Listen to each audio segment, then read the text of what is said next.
580 Sports Talk coming to you on a Victory Monday. If you are a Cat fan, if you are a Jayhawk fan, we'll have to wait till tonight because it could be if the Jayhawks take care of business against the good old Silver Swords of Chaminade.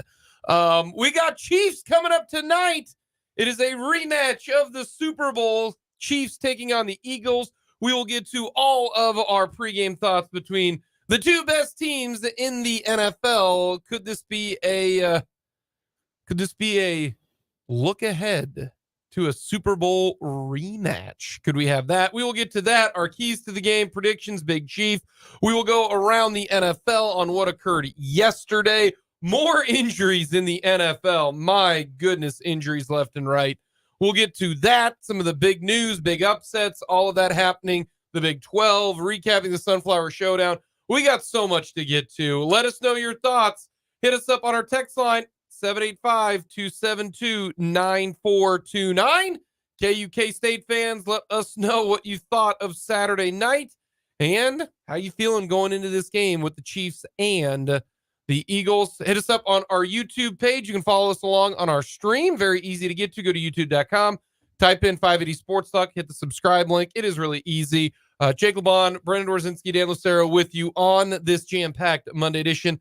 Matt Verderame will come on, preview the game against the Chiefs and the Eagles, talk more about the NFL, and we'll hear from the Kelseys on this type of rematch, as it will be another game of the Kelsey Bowl happening today.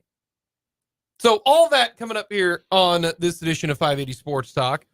But it was the Sunflower Showdown on Saturday night. And what I can say is the most intense and probably the best game between these two teams in almost 20 some years. Like, there was actual excitement for KU for the first time in how long?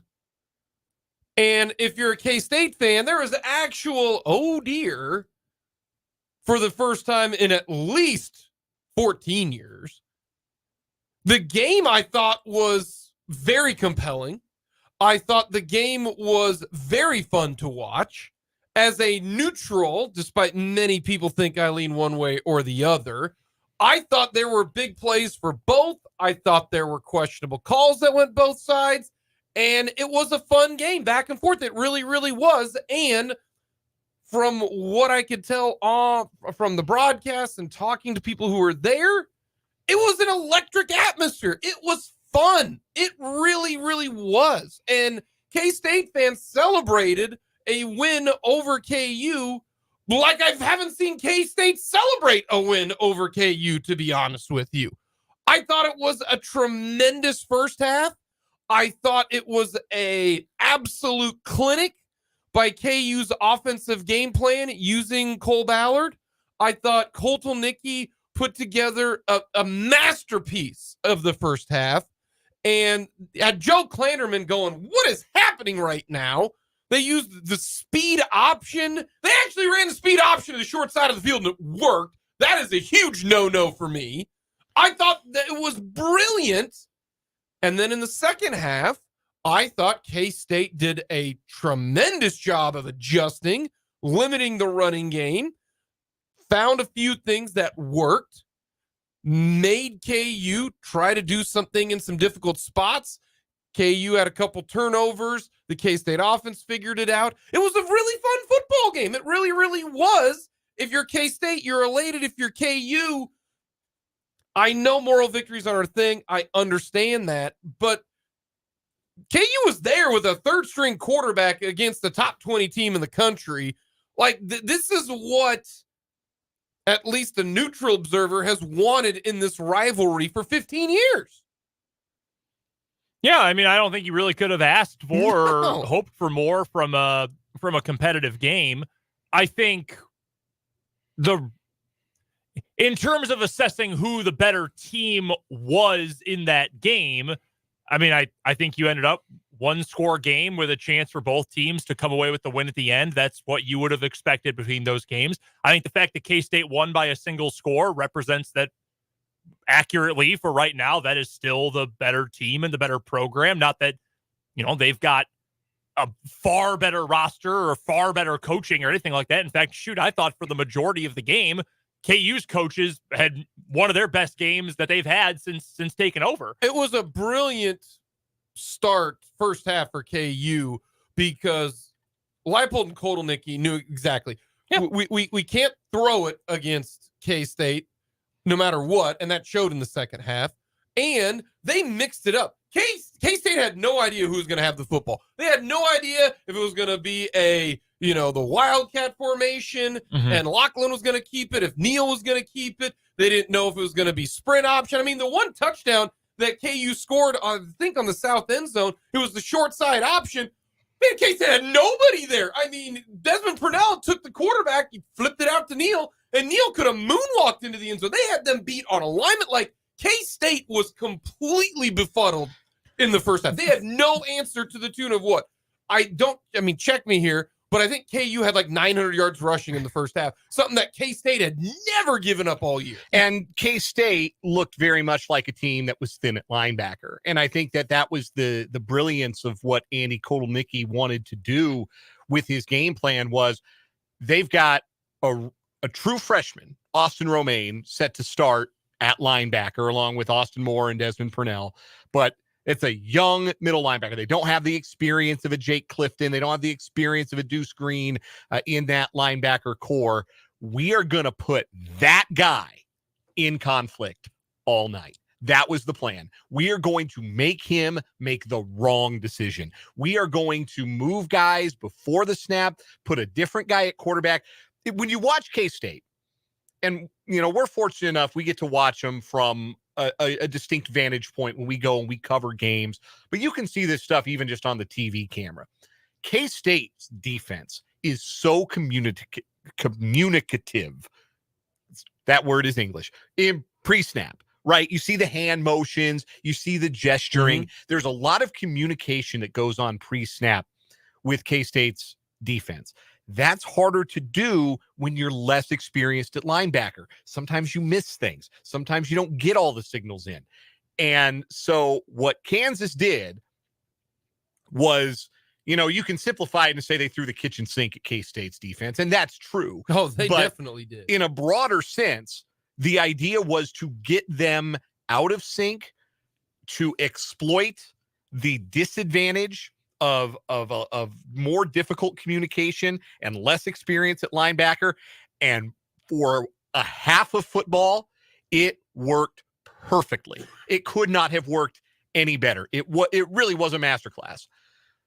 But I remember thinking, and I've watched the game back, but I was listening to the game live. And I remember thinking, K-State just has to get this to halftime. Because if they can get it to halftime, they can make an adjustment. If they get it to halftime, they can figure out and diagnose, okay, this is what we're seeing. This is the change we have to make sure that we're not getting gashed on the ground. And they did make that adjustment. One of the adjustments was they put in a more experienced linebacker in Bo Palmer. Somebody who hadn't played a lot, but somebody who has a little bit more experience and came up with some big plays. He was in on the first interception, defending the receiver who didn't make the play. And then I think that was that Savage who had that interception, the first one for K-State? Yeah, Savage had the first one. Yeah. And then he had a sack on the, goal to go situation as KU's driving to potentially take the lead. Palmer comes up with a sack on that drive that was crucial as well. So they made the adjustment in personnel that was crucial, but they also made the adjustment in terms of how they defended. And KU just didn't have those splash plays as readily available in the second half. As far as a chess match goes, as good as you could hope for between two of, I think, the very best coordinators in the Big 12 in Andy Kotelnicki and Joe Klanderman. The one thing I think has to be addressed, and I saw some folks some KU people get a little fired up about this after the game, was Leipold's comment about why Jason Bean didn't play despite being medically clear. Because that was the story going into the game. We talked about that. I think I said this explicitly. If it wasn't Thursday, then it was on Friday. That this game was far more about what can KU do to pull off the upset more so what is K-State going to do to win its 15th in a row in this series, because there were far more variables with KU. K-State is the more established entity at this point. And I think for KU, there's two things that were in play at the same time. One, and I had this thought, and Kevin Flaherty from 24/7 put this in better words than I could have on Twitter this weekend.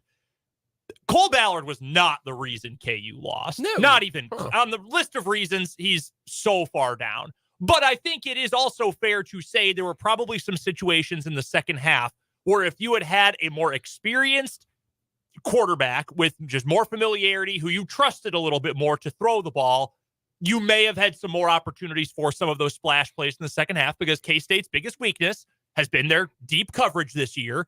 And Jason Bean is somehow better at deep balls than he is at checkdowns. I don't know how it's possible, but it is possible because that's what he is. So you weren't able to take advantage of that as much as you would have liked to, which is unfortunate. But again, you still could have won even without that. But I just wanted to say this.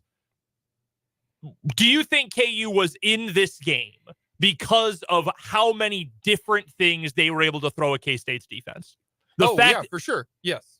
Then they made the right call. Yeah. And I know some Kansas fans don't want to hear that because, well, Bean's been there. He's done that. He's experienced. He's older. He's been the guy all year since Daniels got hurt. You have to go with that guy.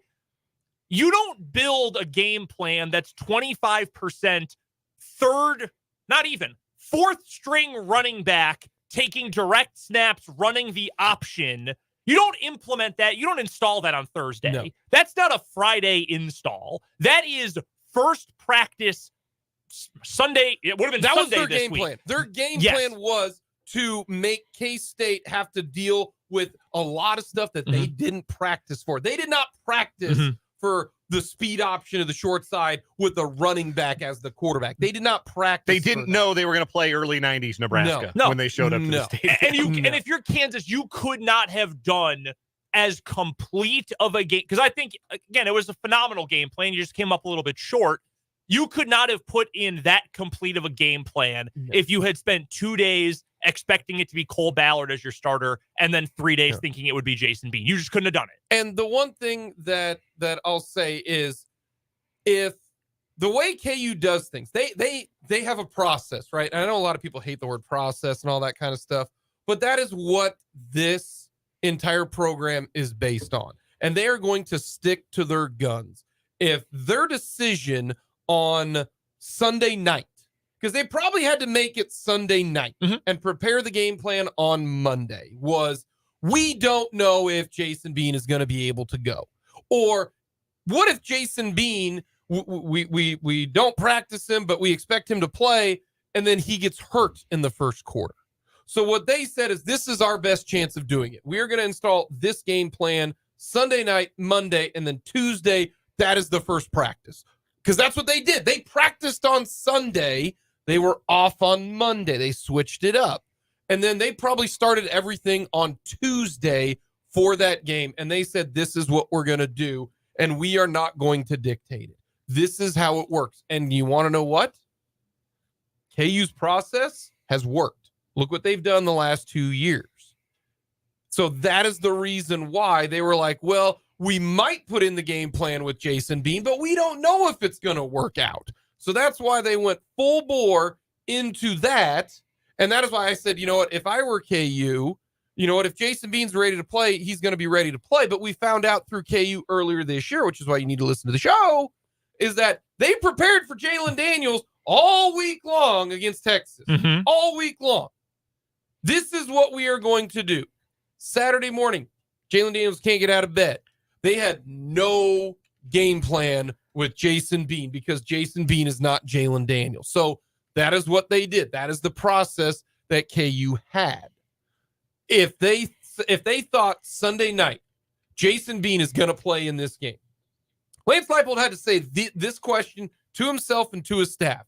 Will Jason Bean play coming up on Saturday? And if the answer was no, or we don't know, then that triggered this set of answers or set of questions on what we're going to do. Honestly, the two biggest plays of the game were special teams. Like, if you want to really look at this game, the biggest plays of this game came on special teams. Each team had a really bad interception, right? Mhm. Bad interception thrown by Ballard. Buddy, just throw it away. I mean, it was kind of an arm punt, but not really an arm punt. You know, It wasn't nearly far enough downfield to be an arm punt. Exactly. You know, you got to just chuck that out of bounds, punt the football. Will Howard had a terrible interception on the ensuing play where it was a miscommunication between him and his wide receiver. Those cancel out.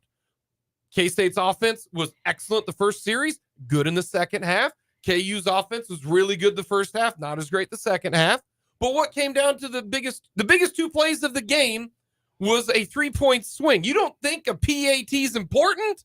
The blocked PAT returned. That is a field goal swing, folks. That is not just, oh, K-State gets 2 points. No, K-State gets 2 points, but KU doesn't get a point. And was that kind of a big deal at the end of the game? You damn right it was. Instead of KU needing a touchdown to keep the game going, what would they have needed? All they would have needed was a field goal to get the game going. We have found out how big of a deal it is getting a touchdown versus getting a field goal. If that's even, and that's another part of why returning it is such a big deal. K-State had to return that in order to not have to give up a field goal at the end to tie it. And then at the end of the game, what was the huge play in that game? From the text line, I felt excited until the muffed punt, and then I thought, ruh-roh. Gotta feel like if that doesn't happen, KU wins, or at least their chances are exponentially increased. Yeah. That was the 2 biggest plays. A muffed punt and a blocked PAT return for a touchdown. That had nothing to do with offense or defense. This is why special teams are still so important in football. There's one other play that I would put it above the blocked extra point, which is obviously a big play. Rich Miller has been really good for KU since transferring in from Buffalo. He's one of the guys that came with Lance Leipold. You guys got to talk to him at Media Day. He's a leader for this team. As a transfer, he was a captain right away. He's been a very important piece of this defense. He had a pass hit him in both hands. He was the only player for 5 yards in any direction. He catches that pass at the 15-yard line, the 20-yard line. He could walk into the end zone. He goes in there. It's 34-16 in the third quarter. And I know K-State was great at the end of that game. It is really hard to score 18 consecutive points with less than 2 quarters to play. And he just dropped it. And the next play, the 50-yard run? Next play, 52 yards for Treshaun Ward. Yep. That and the muffed punt, and no, they're just kids, but you can't trust Trevor Wilson in that spot. And I feel bad for the guy because he had to recover from injury after the last time he fumbled. He got hurt right after that on a punt, so he lost the job for a couple weeks as he rehabbed. He comes back. That to me, and maybe it's unfair, is benching a guy for one fumble unfair, maybe, but that to me was the number one biggest coaching miscue of the game is you can't trust that guy to return kicks. Kenny Logan, Luke Grimm, just catch the ball. You got first down at the 45. Logan had a big kick return in the game too. Yeah. The one thing I want to say for K-State's part here is, and we've seen it throughout this season, and it's a testament to, it just kind of speaks to where their program is right now.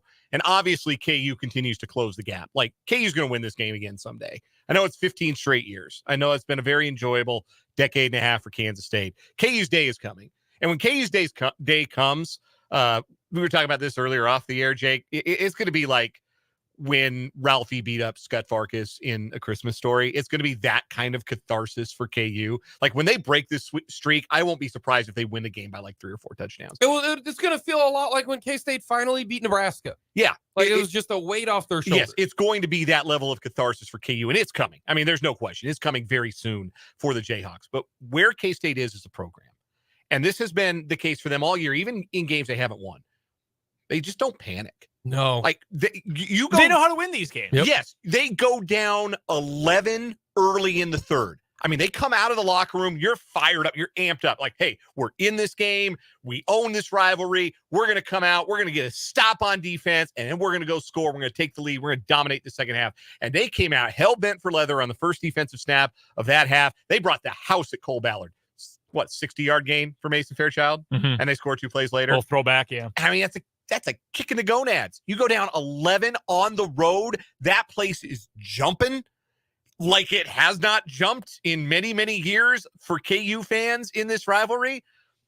No panic. Yeah. Just didn't panic, stayed the course, didn't overcorrect one way or another, just played the game. Very good comeback. Very good comeback. Just for played Kansas the game. State. And it's a testament, again, to their coaching staff. It's a testament to their leadership. It's just where they are right now. That's the last step for KU to make as a program. Mm-hmm. And again, they're close.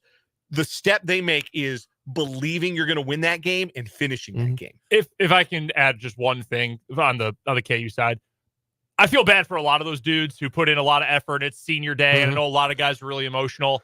The dude I feel the worst for is the best player on the field in that game, because the single best individual in that entire game was Devin Neal. He was awesome. He was unbelievable. He was and awesome. I'm of the belief he's going to the NFL next year. I know he's got nothing else to prove.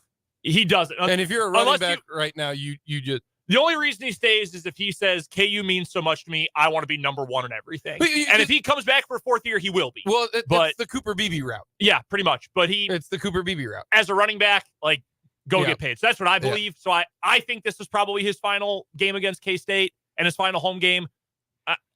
Dude, he was the best player on the field. He couldn't be tackled. He was unbelievable. There are a couple people in our text line talking about the officials. Look, I can't stand this. If you're talking about if you're K-State and KU did this, KU did that. Hello, there was a holding call and an iffy holding call on a K-State wide receiver. Okay, you got a break there, K-State, a big break. And if you're KU and you're complaining about the officials, you got breaks too, because you probably held Ben Sinnott on that. No, you did not hold him. He got tackled. But K-State fans miss me with the whole, we that interception shouldn't have happened. You got a gift.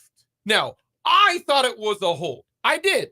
He grabbed him around the waist, trying to go an out route. Some people will say, Jake, that happens all the time. Why do you call it then? If they wouldn't have called it, I would have said, yeah, I'm all right with that. If they did call it, which they did on 4th and 3, I would say, yeah, I mean, he grabbed him around the waist. That one was, I don't really think you can complain about it one way or another. KU fans are going to upset and get up, complain. K-State fans are going to.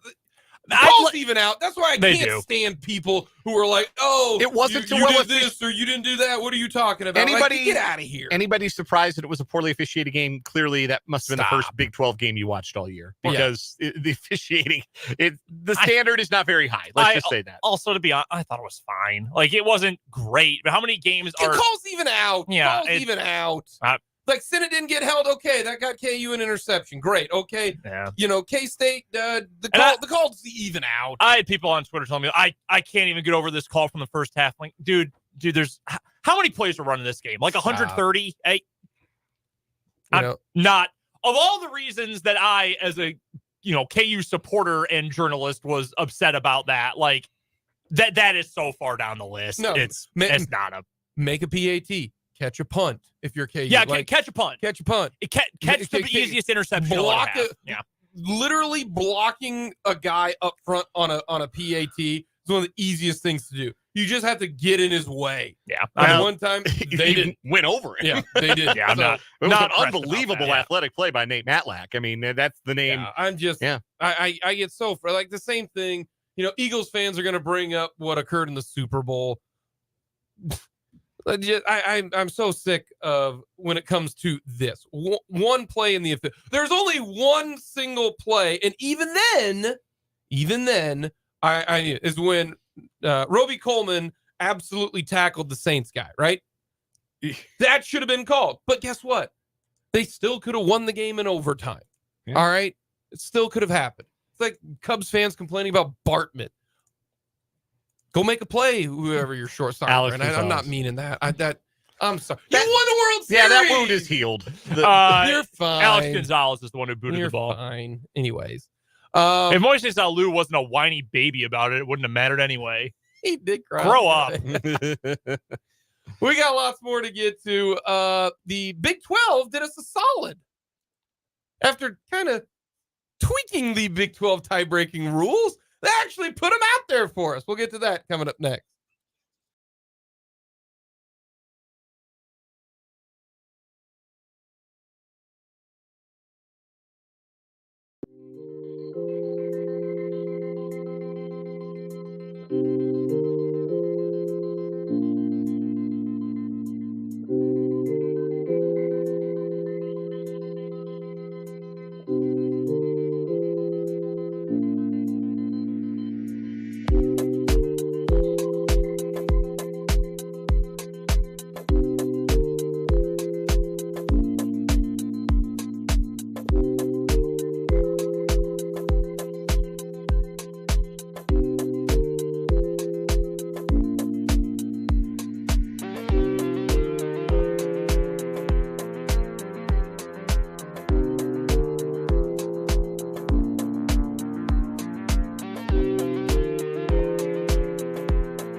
Sports Talk just getting started on this Monday afternoon. Thanks for hanging out with us.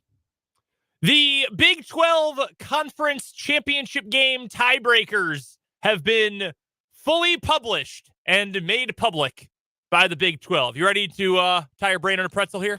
I tried already once to read these, and my eyes glazed over and then were swollen shut. It's a lot. There's a lot of different things that can happen.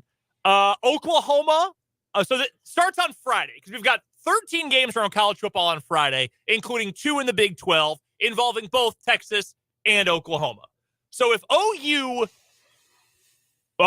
is still alive regardless. Whether they win or lose, technically Oklahoma is still alive for the Big 12 championship on Friday. Texas is win and in. If they win, they are the number 1 seed and thus the home team for the Big 12 championship game if they beat Texas Tech. I think they're probably going to beat Texas Tech on Black Friday. So then you've got the scenarios if Texas wins or if Texas Tech wins coming up on Friday. If Texas wins, then Oklahoma State can get in with a win. If Texas wins and Oklahoma wins, then there's a scenario where if Oklahoma State loses, OU gets in. But if K-State wins, OU loses, and Oklahoma State loses, plus Texas wins, then K-State gets in and plays Texas in Arlington. Following at all? Hopefully, maybe at that point. Little bit. Then you've got a scenario where if Texas Tech beats Texas, nothing changes on Friday then. Everybody is still alive. Texas then gets in if 2 of the other 3 lose, and they would still end up in the Big 12 title game. If Texas loses and 2 of the 3 from K-State, OU, and Oklahoma State all win, then there will be 3 or 4 teams tied for championship berths. And in that case, multiple other scenarios exist. We saw, I think it was either this morning or late last night, there are as many as 128 possible permutations of how these tiebreakers could shake out. I love that. I love to go into Saturday and need a cheat sheet on Microsoft Excel to know what I'm supposed to be rooting for. This is the unintended consequence of the divisionless conferences, right? Which I think for a lot of reasons are good things. I think for this very specific reason, it is a bad thing. And you know what's even going to be worse? Not even for the Big 12. This doesn't pertain to that conference. Can you imagine? The tiebreakers are only going to get more complicated when you have more teams starting next year. Can you imagine being a conference like, oh, I don't know, the Big 10 that will have 18 teams and having tiebreakers like this? That's going to make it even more challenging and makes you think, maybe divisions actually does make a little bit more sense. Right? If for no other reason than playing these conference championship games clearly and cleanly. But that's where we are. I mean, to be honest with you, with a 12-team playoff, you should probably get rid of the championship games. Well, they're not going to, because that generates $9 million a year for every conference. Yeah, and somebody has to win the conference because that's how you're going to get your automatic qualifier into the 12-team tournament. So if somebody has to win it, then you got to play a game.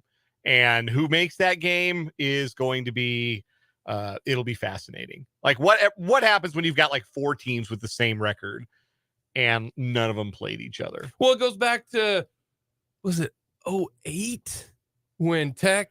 08, yeah. Yeah, 08 when Texas Tech, Graham Harrell, Texas with Colt McCoy, and OU with Sam Bradford, all went 7-1, and they all beat each other. Yeah. And they went to the BCS ranking, and Oklahoma got it because they lost early. In that situation, you wanted to lose early because then, other people are going to lose. Well, what does it matter that Oklahoma lost to Texas early that year? Oh, okay. Texas, if you remember, Texas lost to Texas Tech the last game of the year, and Michael Crabtree, danced down the sideline for the score. So like that's why. Yeah, I remember that. Oh yeah, that was the BCS is going to figure that out. You know what BCS stood for, right? Dollar signs. Little Mark man. Who do you think gets in? Who's going to make it to the championship game? Man, there was a little bit there where you were like, man, is BYU? Hey, I told y'all BYU at home. Now it had to, Dylan Gabriel had to go out and addition by subtraction. They grew that grass so high at Lavelle Edwards Stadium. It was like they were playing, like they needed. Looked like the old Moore Bowl here in Topeka when I was playing. The fescue grass, like the U.S. Open rough. Yeah, that's exactly what it looked like. It looked like off of the 14th fairway at Oakmont. I thought there was a chance Oklahoma or BYU was going to beat Oklahoma. And then I thought, holy cow, Oklahoma State. Houston's up. And then Oklahoma State realized we've got Ollie Gordon, and Houston's like, well, we're Houston. It's going to be Texas and Houston. I don't see. Texas and Oklahoma State. What did I say? Texas and Houston. Texas and Houston. Yeah, I think it's going to be Texas and Oklahoma State. I don't see. I mean, do I think TCU could beat Oklahoma? If Dylan Gabriel's not there, maybe. Texas is in, obviously. I don't see. You don't think Texas might stumble at the last hurdle? No. You don't think Texas Tech can get them? Tech's playing better. No. Is it in Lubbock? It is in Austin. I don't see. Yeah, because weird stuff happens on weeknight in Lubbock. Yeah, I don't think they haven't lost. They had the Rally Possum, and they haven't lost since the Rally Possum showed up. TCU did thump Baylor this week. TCU's the better team. They're not very good, but they're better than Baylor. But that game is usually pretty competitive. That was not. Dave Aranda, better get ready to learn defensive coordinator or defensive analyst at an SEC school, buddy. I mean, if you're a certain former Big 12 coach who currently resides in Southern California, you got to be handing a blank check to Aranda, right? Like, if you're Lincoln Riley, you've got to be saying, Dave, please. Like, we know he can coordinate a defense. Oh, he's very good. He'd call Aranda within 5 minutes of Aranda getting his walking papers in Waco if that's what ended up happening. If BYU hosted Oklahoma State, I'd say that could be interesting. It's at Boone Pickens. They ain't losing that one. And Texas, I don't think's there. Plus, if you're K-State, you got to have TCU beat Oklahoma. Like, a lot of things have to end up happening. Yeah, I do think it'll be Texas, Oklahoma State. Yeah, and then the whole conference rooting for Mike Gundy. Yep. Yep. No. What a world. I won't do it. I refuse. I will not root for Mike Gundy. You're not going to root for Mike Gundy, but let's say at the end of the day on December 2nd, after Nelly performs Hot in Here, I would prefer that Texas not win, but I will not actively root for Mike Gundy. And then all of a sudden, you've got Roman Reigns comes out with the the Big 12 MVP belt and wraps it around Ollie Gordon's stomach. That's what you're hoping for right now. So that's not for Mike Gundy. That's for Roman Reigns. Am I right? Roman Reigns. He's like the guy right now. He's world champ. Yeah. Roman Reigns puts it around Ollie Gordon's. Wonder who it's going to be. I really do wonder who they're going to have come out and do it. John Cena. Well, he couldn't see him then. So that's the problem. Yeah. He's only part-time right now. Especially not if he's in that Bathing Ape camo. Coming up next, we got our weekend recap with the good, the bad, and the ugly here on 580 Sports Talk.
Recapping the weekend with the good, the bad, and the ugly. My good for the weekend, it occurred yesterday at about 3:30 in rain and wind and what apparently is soccer weather.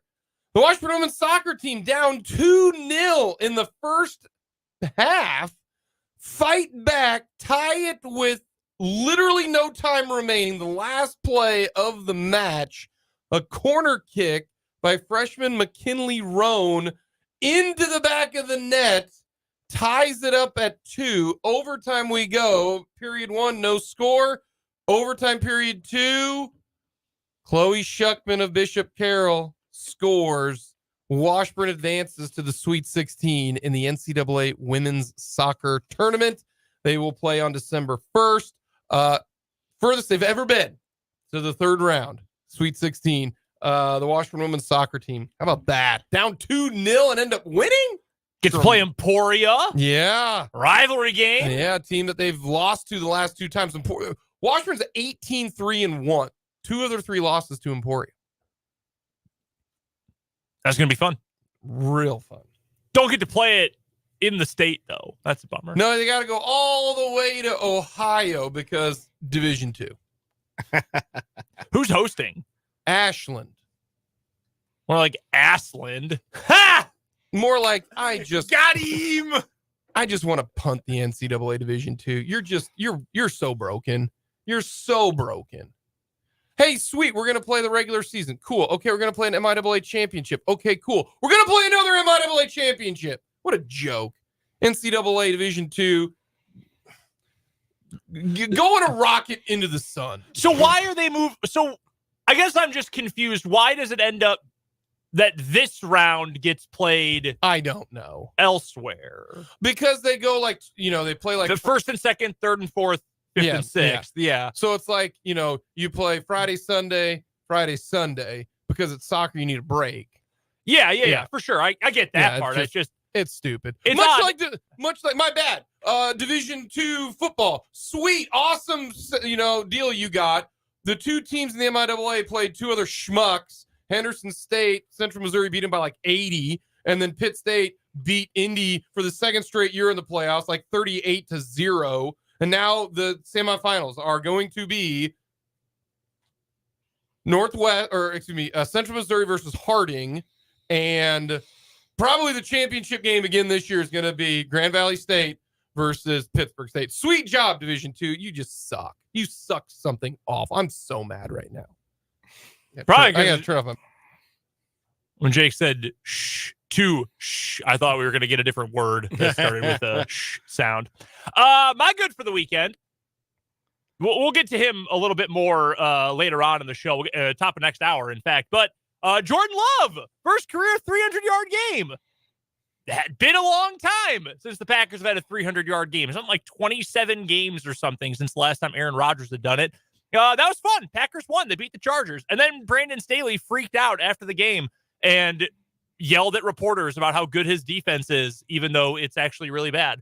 So that was kind of entertaining after the fact.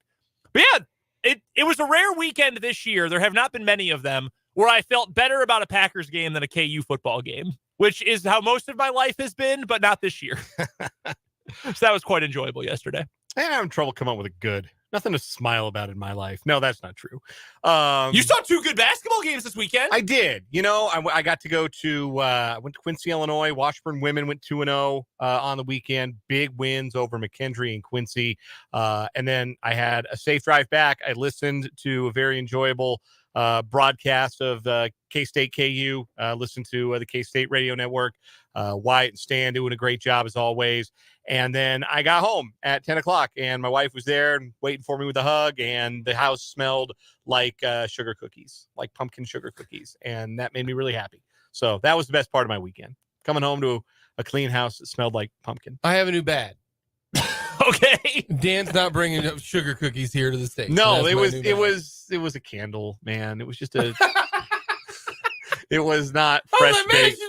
No, it was not fresh baked cookies. It was just a candle, but it was just really nice. Yeah. It was nice to be welcomed home. So that was that was my good. My bad has already been established. Division 2 NCAA, you suck. My bad. This is really a bad for a take I had at the start of the year. Tommy DeVito yesterday for the Giants torched the Commanders. Had multiple touchdown passes. It was a really good game for old Tommy DeVito. That was his first career game with multiple touchdown passes. He now has as many in his career as Kenny Pickett does. I decided before the season started I was all in on Kenny Pickett. Well, that was maybe a bad idea because I don't think he is long for a starting job in the NFL. There's lots of bad football. We're going to get to it in our Around the NFL segment next hour. We'll get to some of it with Matt Verderame, who nobody talks about bad football in a more entertaining way than Matt does.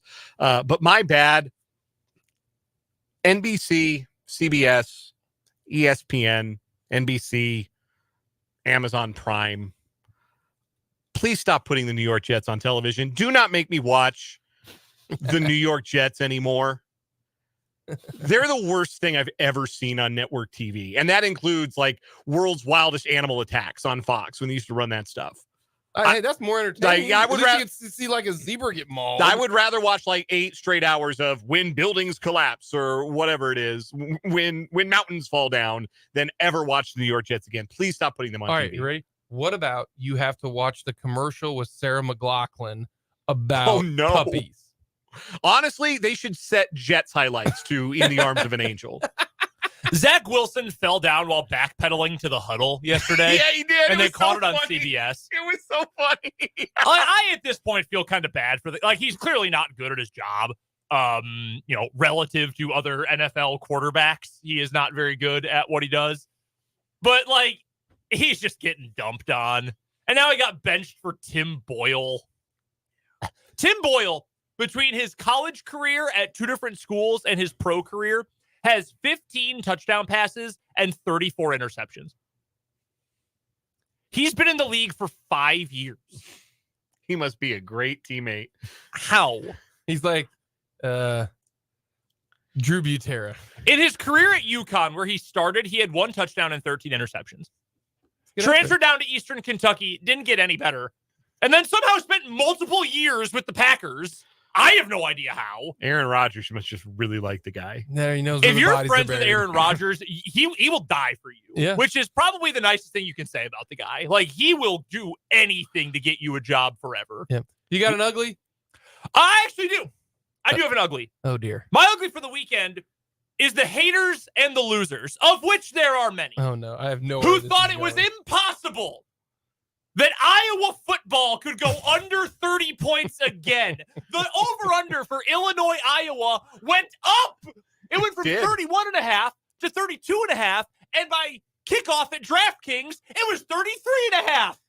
The haters and the losers did not believe, but I did, because I am a winner. How's that an ugly?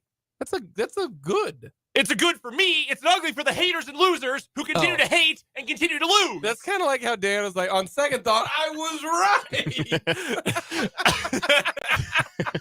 On second thought, I was right. I remember that, Dan. I'd like to apologize for absolutely nothing. So funny. My ugly, I have never enjoyed an NFL season less than 2011. That was the Tim Tebow season where the Denver Broncos continue to pull inexplicable wins out of their clavens. And it was super annoying as somebody who knows a lot of Bronco fans and doesn't much like the Broncos to see them win in that fashion. Apparently, we're running that back in 2023, and I don't care for it. I don't care for it one bit. We're having the Tebow year all over again. And lest you think that's too harsh to Russell Wilson, look at the numbers. It's not really all that harsh to compare him to Tim Tebow at this stage in his career, unfortunately. So we're doing that again, and that blows, and that's my ugly. That'll do it for the good, the bad, and the At least Russ hasn't blocked me on Twitter, Tim. Coming up, we'll go around the NFL here on 580 Sports Talk.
Jake Vaughn, Brendan Dorzinski, Dan Lucero with you, leading you into Chiefs football. That's right. Monday Night Football, 6 o'clock pregame coverage, 7:15 kickoff from Arrowhead. And it's going to be a rainy Arrowhead. According to my weather app, it says rain continuing through 9 p.m., almost to 10. 75% chance of rain from now until 10 o'clock in KC Mo. Really? I'm seeing clear skies till almost 10:30. I made that up. Oh, I was like, that's what I got here. I went like I could see another weather app. I mean, we're just they're shooting from the hip here. So Saturday, I on my way to the stadium for the game, I went and Abby was tailgating with some of her friends from grad school at K-State.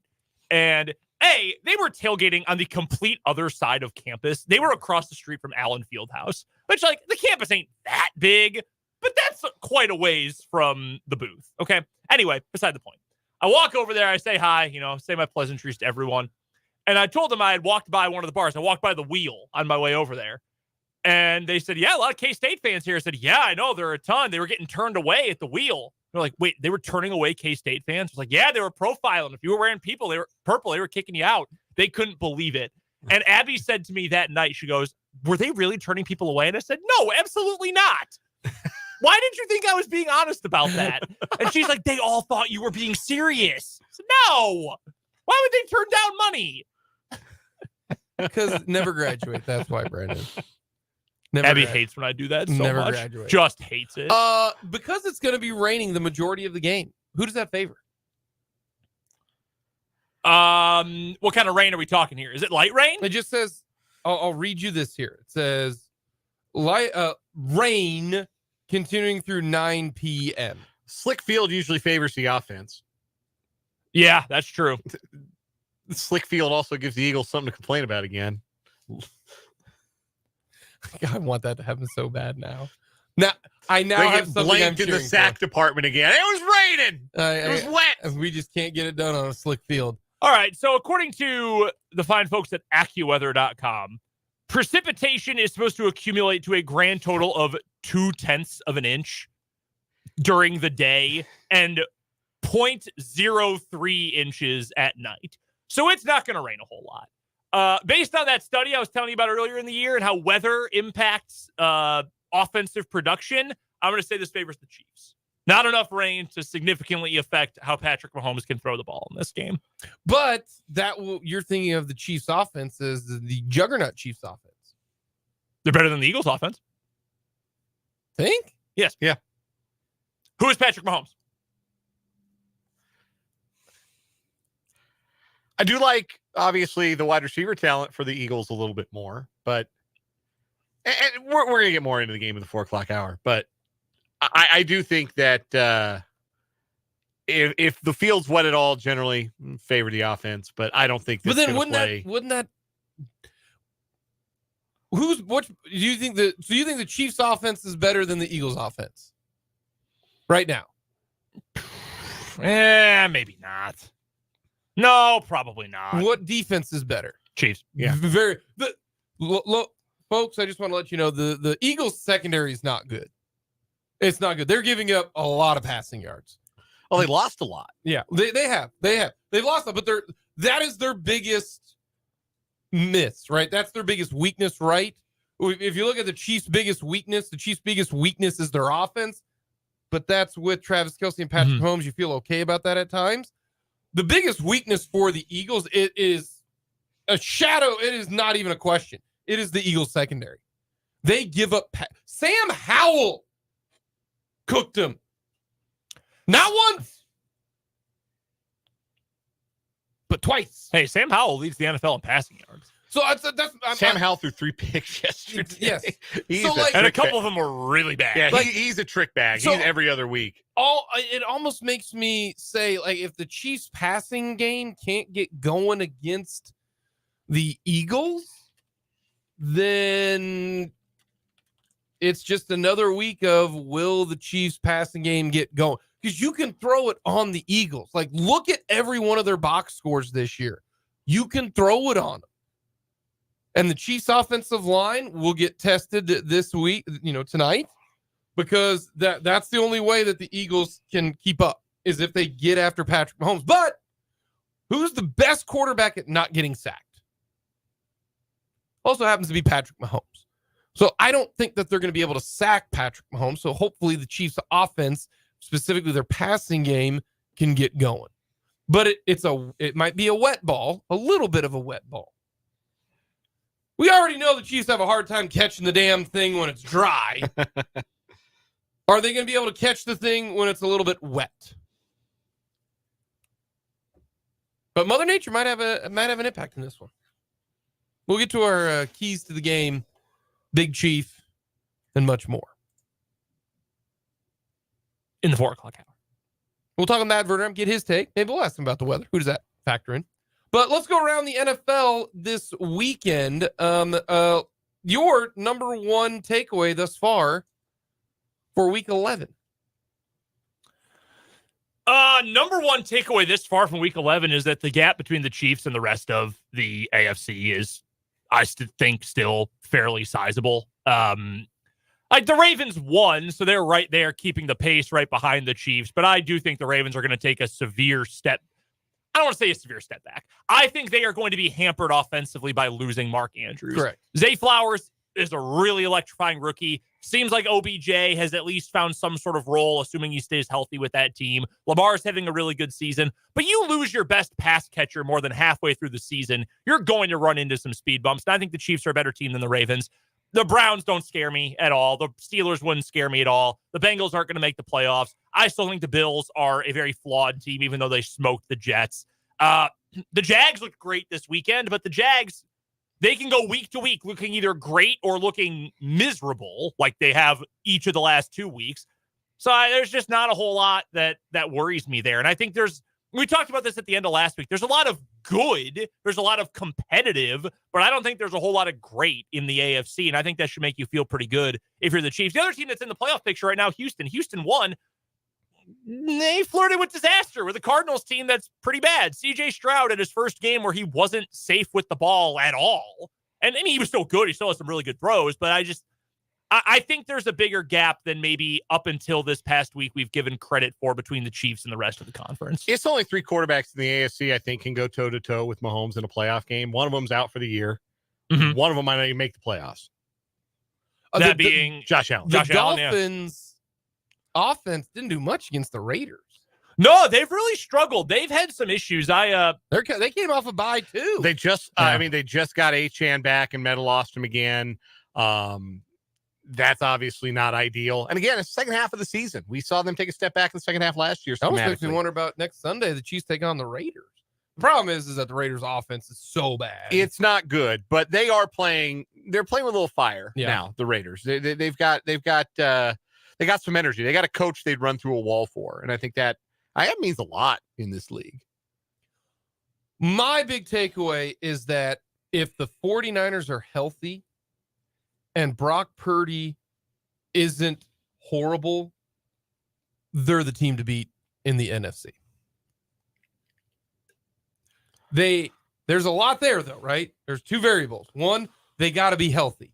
And Kyle Shanahan teams very rarely make it to the finish line healthy. If Trent Williams is hurt, they're in trouble. If Debo gets hurt, they're in trouble. If Kittle is hurt, they're in trouble. If Ayuk is hurt, they're going to be in trouble.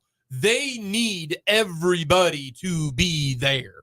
And when everybody is there, and then the second variable is Brock Purdy can't be Iowa State Brock Purdy. And we know Iowa State Brock Purdy has shown his appearance this year, not just once, but twice. I mean, if you really want to argue, really just twice. They've lost 3 games, but one of those games, no, actually I take that back. He was bad in all 3 games. So if he's bad, even if they are fully healthy, but if he's good and they're fully healthy, that's a lot there. I understand. That's a really good team. Now, they also just got dealt with another bad loss. I mentioned earlier, the NFL, and Joey Bosa got hurt. One of the best safeties, and this is a big loss for the 49ers because their secondary was their biggest concern. But Hufanga tore his ACL. He's done for the year. I mean, it has just been an attrition game at this point in time. He's, if you look at it, you had Bosa, Hufanga, and Joe Burrow, 3 huge names all go down this weekend. And am I missing anybody? Aaron Jones left on a cart. Yeah. Sounds like he missed a torn ACL, which is thankful. It looked nasty, but he should be back in a few weeks, it sounds like, thankfully. So, but the 49ers, when they're healthy, that's a really good team. It is a really good team. I cannot call a team coached by Kyle Shanahan the team to beat, because he has proven throughout his entire career as a play caller that he will choke in a big moment. Now, I agree with you, but last year I have a hard time saying that was the case because no, those are extenuating circumstances. Yeah, but overall, I agree. Yeah, I guess that my point is that I would say that's a different situation. Okay. Like, they didn't have a quarterback. They had Josh Johnson and Christian McCaffrey playing quarterback in the playoff game. They had him for for a minute, like 2 plays, and he had his brain mush. Yeah, and then they just had to survive till the end of the game, and they barely did that. But multiple Super Bowls to this point, other NFC Championship games to this point, he can't do it. He's Latrell Sprewell. He just loves choking like that. That's what he is at this point. Yeah, and Latrell until Sprewell. he proves that he is not going to do that, I cannot give them that moniker, because he has not proven that they can handle it. My big takeaway from the NFL weekend, I said earlier, there was a lot of bad football. There's just so much bad football being played in the league this year. The Browns and the Steelers set offensive football back to the 1960s. That was a truly atrocious football game. It's a shame somebody had to win. Like, it's one of those, like, we've used to say, it was too bad somebody had to lose that game. Nah, man, it was too bad somebody had to win. Browns Steelers. It was really a shame that somebody came out of that with a win on the ledger. That football game was revoltingly bad. Let me ask you this, because defenses are better this year. That isn't the case if defenses are better. Is that just simply 2 terrible quarterbacks? Yes. 2 terrible offensive systems? And I mean, because like the Chiefs right now, we don't consider their offense garbage. I think a lot of it is because defenses have adjusted, and this is the first time that defense, the point totals are as low as they've ever been since 2007. But I mean, what have we had? 11 first-time starting quarterbacks this season. It's going to be 12 when Boyle starts next week for the Jets. Which breaking news: Tim Boyle is going to start a quarterback. That's not the old British lady with the beautiful singing voice. That's Susan Boyle. It's does have a good voice. Tim Boyle is the going to laser start show at quarterback for the New York Jets on Sunday. So who do they play? I just hope it's not on TV. Just hopefully it's not in our TV window. It is. It's on Amazon. It's Black Friday. Oh my God! It is the lone game. Oh, good. I won't watch it. Good. That should be. I won't watch Friday football. Get out of here with that. Appropriately enough for a Black Friday game on Amazon, that game should be deeply discounted. Good. Funny enough, I'm pretty sure, unless I misunderstood the commercial, it is free to watch. That's funny. I don't know that you need Prime to watch that game, but I won't be watching it. We're good. Lot of really bad football. Like the Vikings and the Broncos played a revolting football game. Again, it was a shame somebody had to win that game. But I want to land on this point real quick. The Los Angeles Chargers are so funny, man. They're so funny. It beggars belief how they lost that football game to the Packers. And I had that game on my other screen. Shout out to Jordan Love. That's as good as he's looked, I think, all year. Brendan, you can confirm or deny that. Mm-hmm. But I thought he was pretty good. He made a couple of big time throws. His wide receivers made some plays. Like that was a good game. That was a step in the right direction for Jordan Love. So the Chargers drop a 4th down, easy conversion at midfield. Keenan Allen dropped a touchdown. Keenan Allen dropped a 1st down on a 3rd and goal. Quentin Johnson dropped a big pass. He dropped a touchdown. And then at the very end of the game, he dropped a touchdown. And after the game, Brendan Staley gets really snippy with one of the reporters asking about calling the defense. Rex Ryan on Get Up this morning said, "Go back to Division III football where you belong," which, number one, rude. Not nice to say that about Division III football. Don't appreciate that, Rex. Why don't you go coach in Division III football? They run rings around you if you try to coach against Mount Union. Anyhow, but the other thing, like it is like it's over for Brandon Staley. No, like it's got to be. Keep him. They need to keep him. They won't. I know He's they won't. done. Well, I told you last year. They should have fired him in the They offseason. should have fired him after they blew that playoff game. Yes. You should have immediately canned. That should have been the sign that, okay, this is our ceiling. This is as good as it is going to get if Brandon Staley is our coach. It's not going to get any better. We have a franchise quarterback. Let's go find the guy who's going to max this out. They wasted another year of cheap cap hit from Justin Herbert. Good job. I will say this, one defense of Justin Herbert. You really do have to watch Chargers games to be able to give a fair assessment of the guy. Yes. Because Quentin Johnston had that throw was sick. That was an awesome throw. Herbert was phenomenal yesterday. And his stats won't show it because a pass hit the nose of the ball hit Keenan Allen in the 1 of the 13 on his jersey, and he dropped it. He had another one that he should have caught. Donald Parham had a ball hit him right in the chest that he dropped. He looked as good as he's looked in 2 years. And if this were the NBA, he'd be requesting a trade right now. Yes. Or he'd already would have requested a trade. That's correct.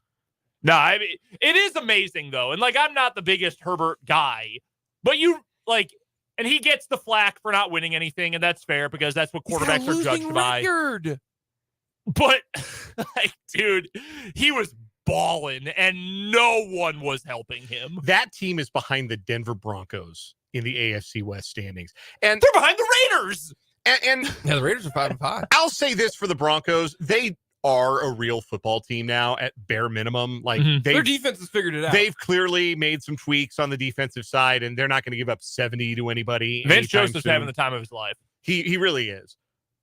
Matt Derrick tweeted this out. They are plus 11 in the turnover margin in their last 3 games, and they are plus 20 in scoring margin in the 3 games combined. This is a team that clearly has been touched by the hands of fate, and either regression is going to absolutely wallop them upside the head, or they are going to magic carpet ride their way to one of the ugliest 7 seeds in the history of the NFL. They got Cleveland next, by the way. I mean, you look at their schedule the rest of the way. It's a lot of teams with some palookas at quarterback. I want them to make the playoffs. That means they're not going to get a good draft pick. They're going to keep everybody. Good. Another year of George Payton. Yeah. Good. As the GM. Sign me up for that. Coming up next. You don't have enough faith in the Chiefs. I'm gonna go out and say it. It does not matter. It doesn't. You have the best team in the league, the best quarterback, the best head coach. But it's been nice being this easy having, but it will always be easy. No, it does not matter. I mean, look at the coaches that they've had recently. Josh McDaniels, Vance Joseph, Vic Fangio, Nathaniel Hackett, and Daniel Staley. It's just been who? Brandon Staley. Just a casserole of nonsense leading the division, which is great. It's like what the Patriots had for so long. You had just idiots running every single team. And Barbara points out that a lot of the Broncos, Barbara in the YouTube comments points out that, the Broncos do have a proven winning coach in Sean Payton, and that certainly has contributed to their better play. At the bare minimum, you can say that they are not making the critical mistake, that they are managing to avoid the back-breaking mistake that, as of the last 3 games, their opponent has been unable to avoid making. That being said, man, that game-winning drive was 4 checkdowns to Samaje Perine and a ball that I still don't know how Blackman for the Vikings didn't intercept it, except for the fact that he's not a very good player. It was a prayer to the corner of the end zone. Their whole offense right now is checkdowns and Cortland Sutton bail me out once a drive. It is a grim spectacle on offense for the Broncos. But hey, Russell Wilson's winning now, so they love him in Denver. Good. We're good. Coming up, Sutton's back. Yeah, he's I'm going to go out and say I think Yep. he's back. Yep. He's been really good the last couple weeks. Coming up next, we'll recap the high school Friday night. Some great and some sad. We'll get to that next.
Here in about 5 minutes, we'll talk with Matt Verderame on all things the NFL. But Friday night, some really good and some bummer. Hayden gonna go play for a state championship. Yeah, they are. That's awesome. Bill Arnold's group been really impressive this year. Undefeated. Gonna take on Cheney. That's going to be a great game. Be a good one. Care Paravel fell to Lennon. Boy, Lennon is a wagon, dude. Yeah, Man, Lennon's really, really good. That's an impressive win there. And then Washburn Rural fell at the buzzer. About as heartbreaking a loss as you can find. That's tough for the Junior Blues. Their perfect season comes to a close, and they had their chances. And it's going to take a while before that wound is going to heal. But it was an incredible year for Washburn Rural. It really, really was. And just came up a little bit short against Derby. Great game.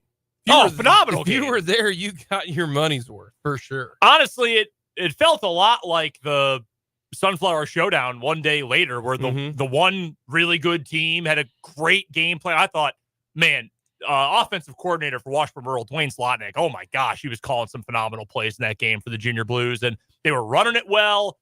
Their quarterback, Brandon DeWeese, was doing a great job, 3-year starter for them. And then another team that's been really good and at the top of the class for a long time, figured it out on both sides of the ball all at the same time, and they got hot at the right moment and made the right stops, made the right plays offensively, and you tip your hat to Derby because they played a heck of a game. But, that was tough for Washburn Rural. I mean, a great year, and you don't, hope that program's not hanging their head after the year they had. 11-1, you reached the state semifinals. You're going to have a bunch of all-league guys, all-state caliber guys. Man, it was a heck of a game. Really, really great game. 27-6 over the last 3 years for Washburn Rural. That's pretty good. Yep. 2 8-win seasons and an 11-win season. That's pretty good run for that group. Pretty much all of those seniors, too, 3-year starters. Yeah, that was what was really special about that group is you kind of got to see them grow together and really help to build this thing. That senior class leaves an incredible legacy. And that's just a program that continues to improve and continues to raise the bar even higher. And now this is where the bar is, playing on the second to last weekend of the season. Perfect regular season, 11 wins. Not a lot of 11-win seasons in program history. I think only one other in Washburn Rural football history, I think is what Steve Euler said. So they continue to raise that bar, and I'm sure that the classes behind those great seniors this year for the Junior Blues are going to continue to endeavor to keep raising the bar. Going to be a fun championship Saturday, though. Handful of local team, Hayden, obviously. Yep. Linden, who beat Care Paravel. They are a Pigskin and Hoops team. They're going to play for the 8-player one title down in Newton. Jeff County North, their first ever state title game. Shout out to the Chargers, down 13-0 on the road to come back in the second half and win at Colgan. Yeah, that ain't no joke. That's a big deal. That's joke. A big, big win for Jeff Schneider's program. So congratulations to them. Heck of a coach. Jeff Schneider's done a great job with that program. Nemaha Central going for another state title. They've got the second longest winning streak in the state, I believe, 25 straight. They play Hoisington, right? Yes. Yeah. Yes. Two-way final. Who's got the longest? Axtell does. That's right. Yeah, you want to talk about a wagon. Holy cow. They just bludgeon everyone in their way. Yeah. That should be a fun one in 2A. Hoisington was the state runner-up back in 2020. Also, Rossville. So they're back for the second time in a few years. That's been a consistently strong program the last half decade. Yeah. Obviously, Hayden Cheney slayed the dragon twice. Beating Andale twice this year. So we'll have a new champion in 3A for the first time in a long time. They were down 24-0. And won, and yeah. Beat Andale, man. No, the bigger classes, 6A should be a great one. Gardner, Edgerton, and Derby. That should be a lot of fun. 5A, Mill Valley won a crazy game against Blue Valley Southwest on Friday night. Game-winning touchdown at the very end. At the buzzer, yeah. They play Capon. Been a long time since Capon's played for a state title. 76? Is that when it was? Something like that. I saw? 70s, I believe, yeah. Over under 87 carries for their tailback. Omari Ellis? Yeah. Yeah, he's going to carry the ball a lot. I'm going to say over. I think he had 50 in one game this year. Incredible. It's not very heavy, though, so what do you expect? Coming up next. By the way, there's a championship game in Topeka, too. Going to be at Hummer Sports Park. That should be a fun one. Andover Central and Aquinas. Yep. A lot of good games coming up this week. Aquinas is down to 4A. That's wild. Coming up next, we're going to talk about Verderame on all things NFL.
talking with the Matt Verderame on all things NFL here momentarily as our NFL insider from Sports Illustrated, SI.com.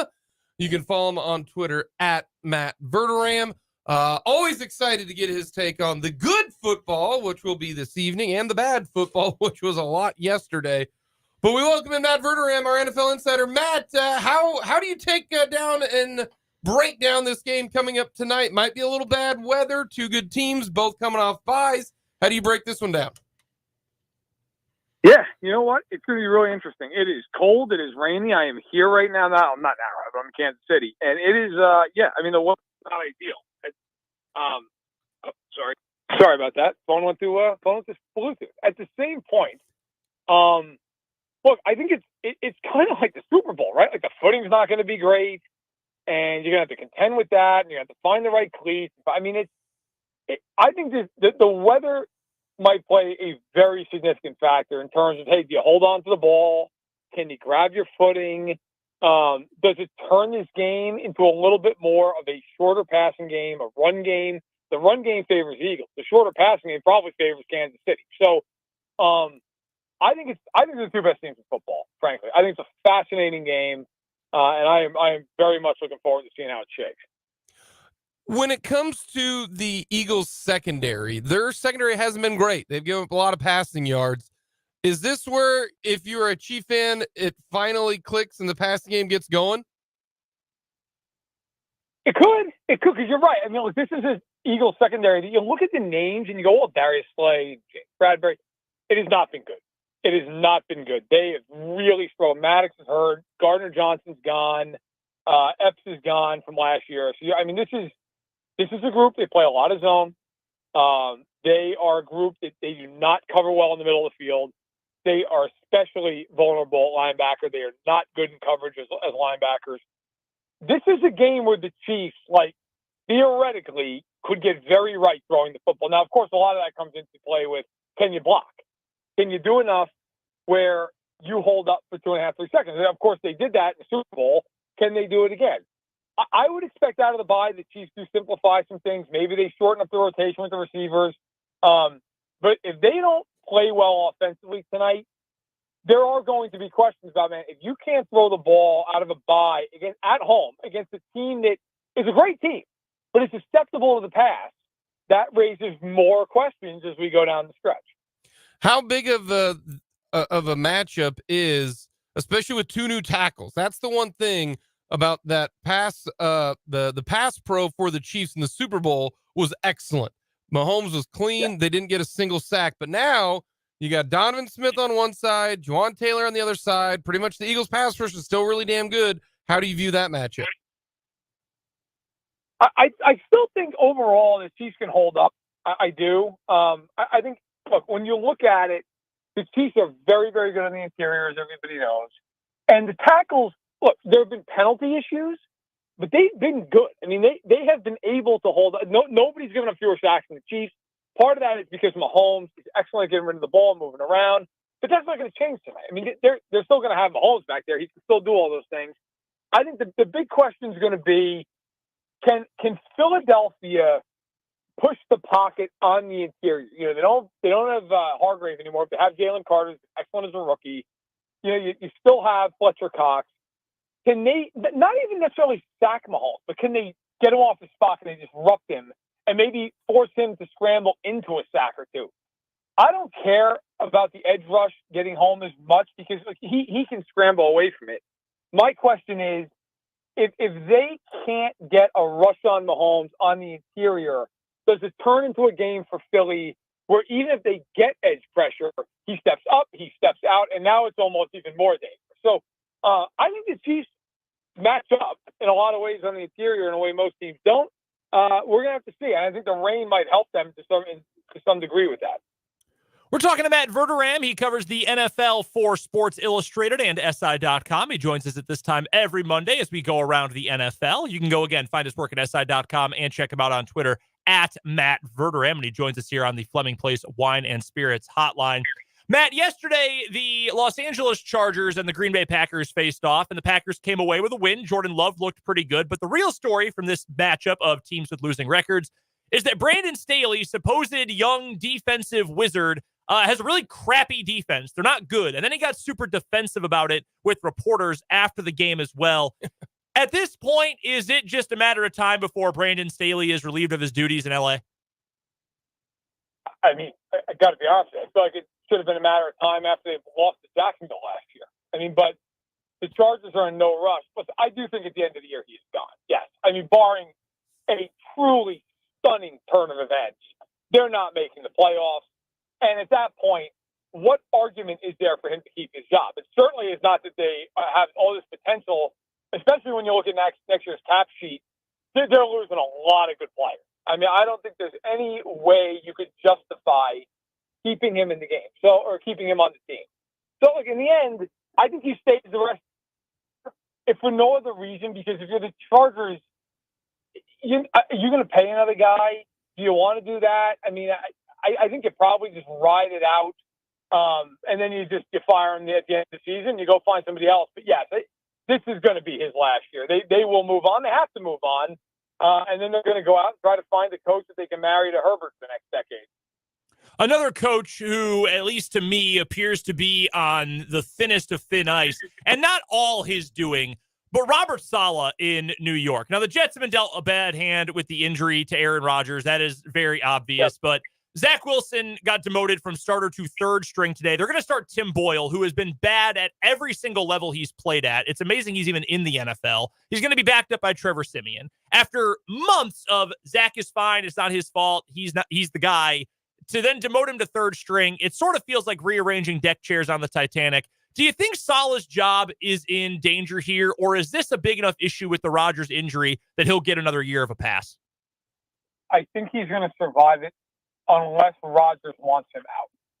And I don't think Rodgers wants him out. Now I'll tell you what would be fascinating. Let's say they just completely go down the tubes the rest of the year, and they finish, 6-11. And ownership wants to make the change. Okay, so they move on from it. Well, you know who Rodgers is going to want to have as the head coach of that team. It's going to be Nathaniel Hackett. That's what he's going to want. And I could absolutely see a scenario where Rodgers is like, look, I'll just walk away if it's not that coach. I mean, what do you do with that? So I do think Saleh will be back. On the flip side, though, my own personal opinion, he's done an atrocious job with this. Now, I'm not saying that he had to go out and win a bunch of games this year. They're hampered. They have no offensive line.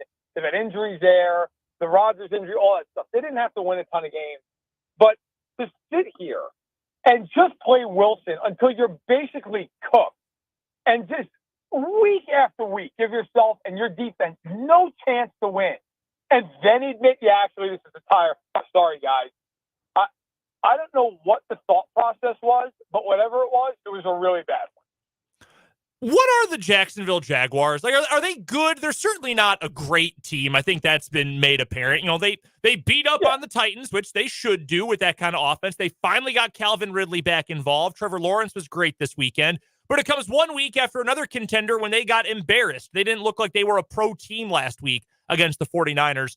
What is Jacksonville? Are they anything more than the best team in a bad division, or kind of where is that franchise right now?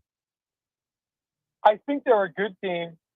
I think they're a team that will make the playoffs, will probably host the game, although Houston might have something to say about that big game this weekend.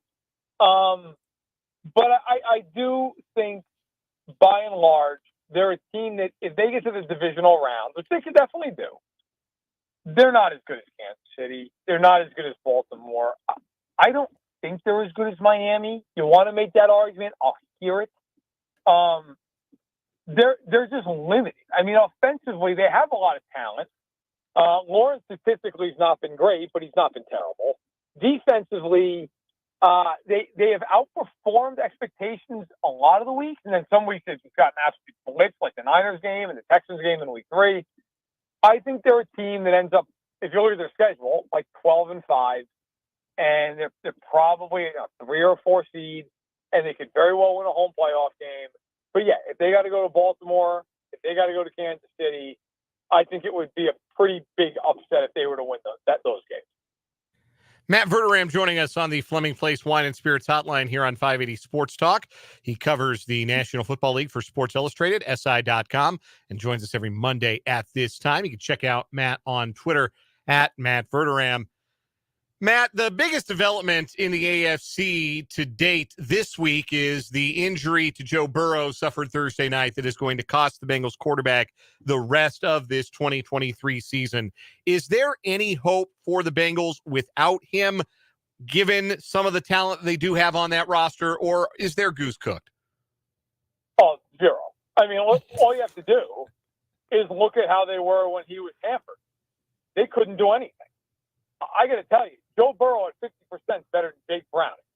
So, no, I don't think there's any real hope. I mean, they're 5-5, and their schedule's rough. I mean, it's not like they're playing a bunch of cupcake teams down the stretch. You go, well, maybe.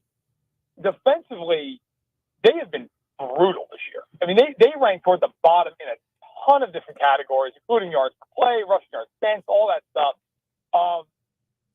They have struggled severely on defense. I don't think that changed, especially now that the defense coming out of the field more, one would imagine.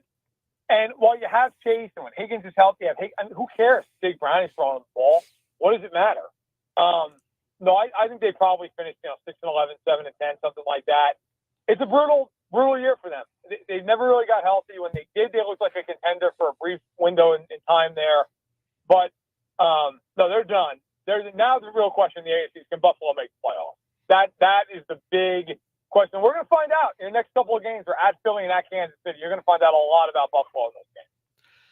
The Denver Broncos are one of the hottest teams in the AFC. 4 wins on the bounce for them. They have certainly benefited from a big plus in the turnover margin and have won some close games, but they've got wins over teams currently sitting either in or just out of playoff position in Kansas City, Buffalo, and Minnesota in their last 3. Are the Broncos lucky or good? And does it matter which one they are? Can they sustain it through the rest of the year and make a real playoff push, whether it's luck or actually being a good team? They're improved. They're improved, especially on defense. But they're also plus 10 in the turnover ratio the last 3 games, and they barely won 2 of those games. I mean, if Buffalo could count, they don't win that game. And the Minnesota game was ridiculous. Minnesota had every right in the world to win that game and gave it away, and we all know what happened with the Chiefs game. I do not think Denver's good. I don't think they're a playoff team. I think they probably finished like 7-10, 8-9. Look, they're better. They're certainly improved. And I think next year it gives them real hope to maybe be a playoff team. But no, I don't look at them and think, oh, wow, they've turned a real corner. Now, maybe this week they find a way. They're home against Dorian Thompson-Robinson, who was pretty rough against Pittsburgh, but they won because Kenny Pickett is Kenny Pickett. But I would expect the Denver, like I said, 7 or 8 wins. I don't think all of a sudden they're going to make a playoff run here. That Browns-Steelers game, I'm glad you brought it up. It was gross. It was revolting from an offensive perspective. Is it over for Kenny Pickett, or do you think they can just fire Matt Canada and try again with Pickett and a different offensive coordinator moving forward in Pittsburgh? No. I mean, next year, I think they've got to try to move off Pickett. He's unplayable. He is the worst quarterback in the NFL right now, not named Zach Wilson, who actually plays. Now I'm not talking about backups. But he's atrocious. He doesn't even try to make plays. That to me is the most damning thing of any quarterback. There are some guys who just listen. They go out to give it their best shot. They're just not good enough. They're not talented enough. The game's too fast for them, whatever. That happens. That's NFL football. Kenny Pickett doesn't even try to make plays. I mean, it's just immediate checkdowns, balls that are in his hands and out in half a second, and he doesn't even let the routes develop. So I do think Cadden has gone after this year. And then listen, if they can draft a quarterback, they're going to do it. And maybe they even go after Kirk Cousins. Maybe they look at somebody like that and go, hey, you know what? Maybe you won't win the Super Bowl, but Kirk Cousins with the Steelers, I mean, you're probably an 11-win team, 12-win team. You're probably good enough to at least be in the playoffs and be somewhat of a factor. So, yeah, I don't think Tomlin is willing to go another year with this, nor should he be. They're inept offensively to a point that if they don't force a lot of turnovers, they're just not going to score. You saw that yesterday. All right, Matt, the 49ers, are they good again? Are they good again? Yes, the 49ers are good.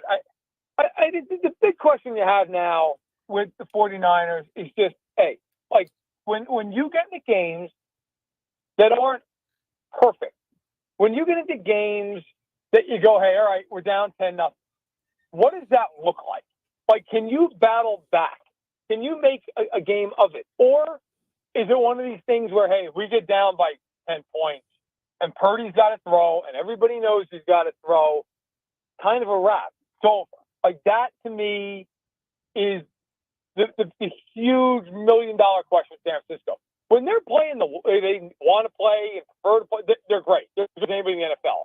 The problem with them is when they have to play in a way they don't want to play, it can get ugly. It can become something that they, frankly, are ill-equipped to play like. And now I think with Hufanga being out, it's going to be even harder to stop teams when they're throwing the ball. So they really have to keep things under control. The Niners are still, to me, the second best team in the conference. They were a month ago, they were 2 months ago, and they are now. All righty. Lastly, who's the MVP after Week 11? Yeah. Is there one? Do we know if there's one? I mean, right now, I would say it's Hurts, but I got to be honest. Talk to me after tonight. If Mahomes goes out and has a great game and outplays them and they win the game, I tell you it's Mahomes. I think whoever plays well tonight, whoever plays better tonight, is the guy, and I don't think it's anywhere near settled. Matt, as always, we appreciate the time. Enjoy the game tonight at Arrowhead. Hey, thanks a lot, guys. Take care. Matt Verderame, Sports Illustrated, SI.com. This is the first time in a long time where there's not like one guy who you're like, yeah, man, this dude is I still think Lamar. I think Lamar is flying under the radar here, man. He could be in the conversation. Like, if we took wide receiver candidacies seriously, Tyreek Hill would be in the conversation. We just don't think. I think we don't give the MVP to wide receivers. I think there's a lot of time left, but I think Hill's chances took a big hit the last 2 weeks. Wait, with 10 for 146 and a touchdown yesterday? Yeah, the game against the Chiefs, I think, hurt his chances there. Maybe. But that's one game. But just hard to win it as a wide receiver. Yeah, it's a unique year. Defenses are better. It's kind of like the Heisman race, honestly. It seems like Jaden Daniels is probably in the front, but there's a real race for the Heisman in college football, too. Yep. Coming up next, we'll go with our Chiefs Keys, Big Chief and predictions here on 580 Sports Talk.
Hour number 3, 580 Sports Talk on the air, leading you into pregame coverage with the Chiefs Radio Network.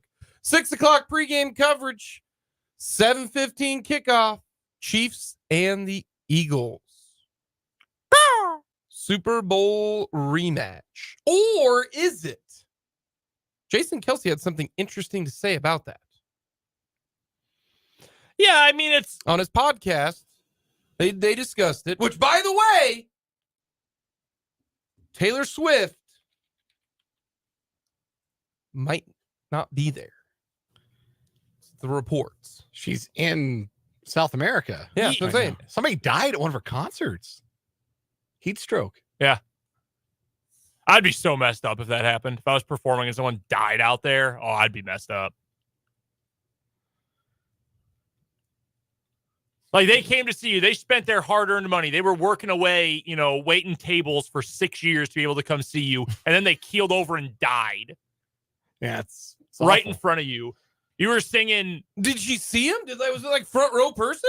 I don't know, but like you found out later, like, wow, I was performing while someone died.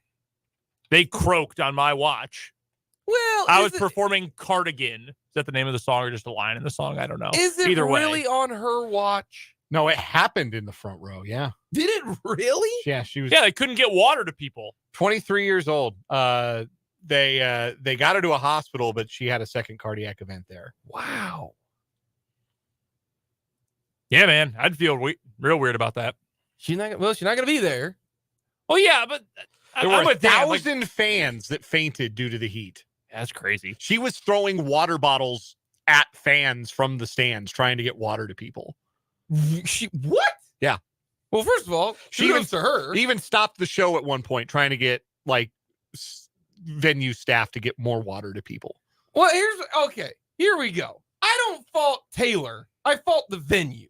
Well, I'm not faulting her. I'm just saying I'd be messed up if I knew I was performing. If we're doing the show and all of a sudden I look over, oh, Dan, what do you think about tonight's game? And he's over there choking to death. I'm going to feel pretty messed up. No, but okay. In all seriousness, when it comes to concert, structure, do you know how many security they have? Why can't the security be handing out water bottles? I'm sure it was a massive humanity as well. Yeah, I mean, there's like 90,000 people there. Yeah. Dang, that's crazy. Well, the reason I brought that up after you dropped that on me was, do you bet the under on Travis Kelce? I need him to have 12 fantasy points tonight, specifically, for reasons. So I feel like he should get that. Fingers crossed. He gets a touchdown. It's no problem. We got to get him in the end zone. Been a minute since Travis has visited the end zone. You in a PPR league? Yes. Half or a full? Half. Okay. That's the right way to play it. Yeah.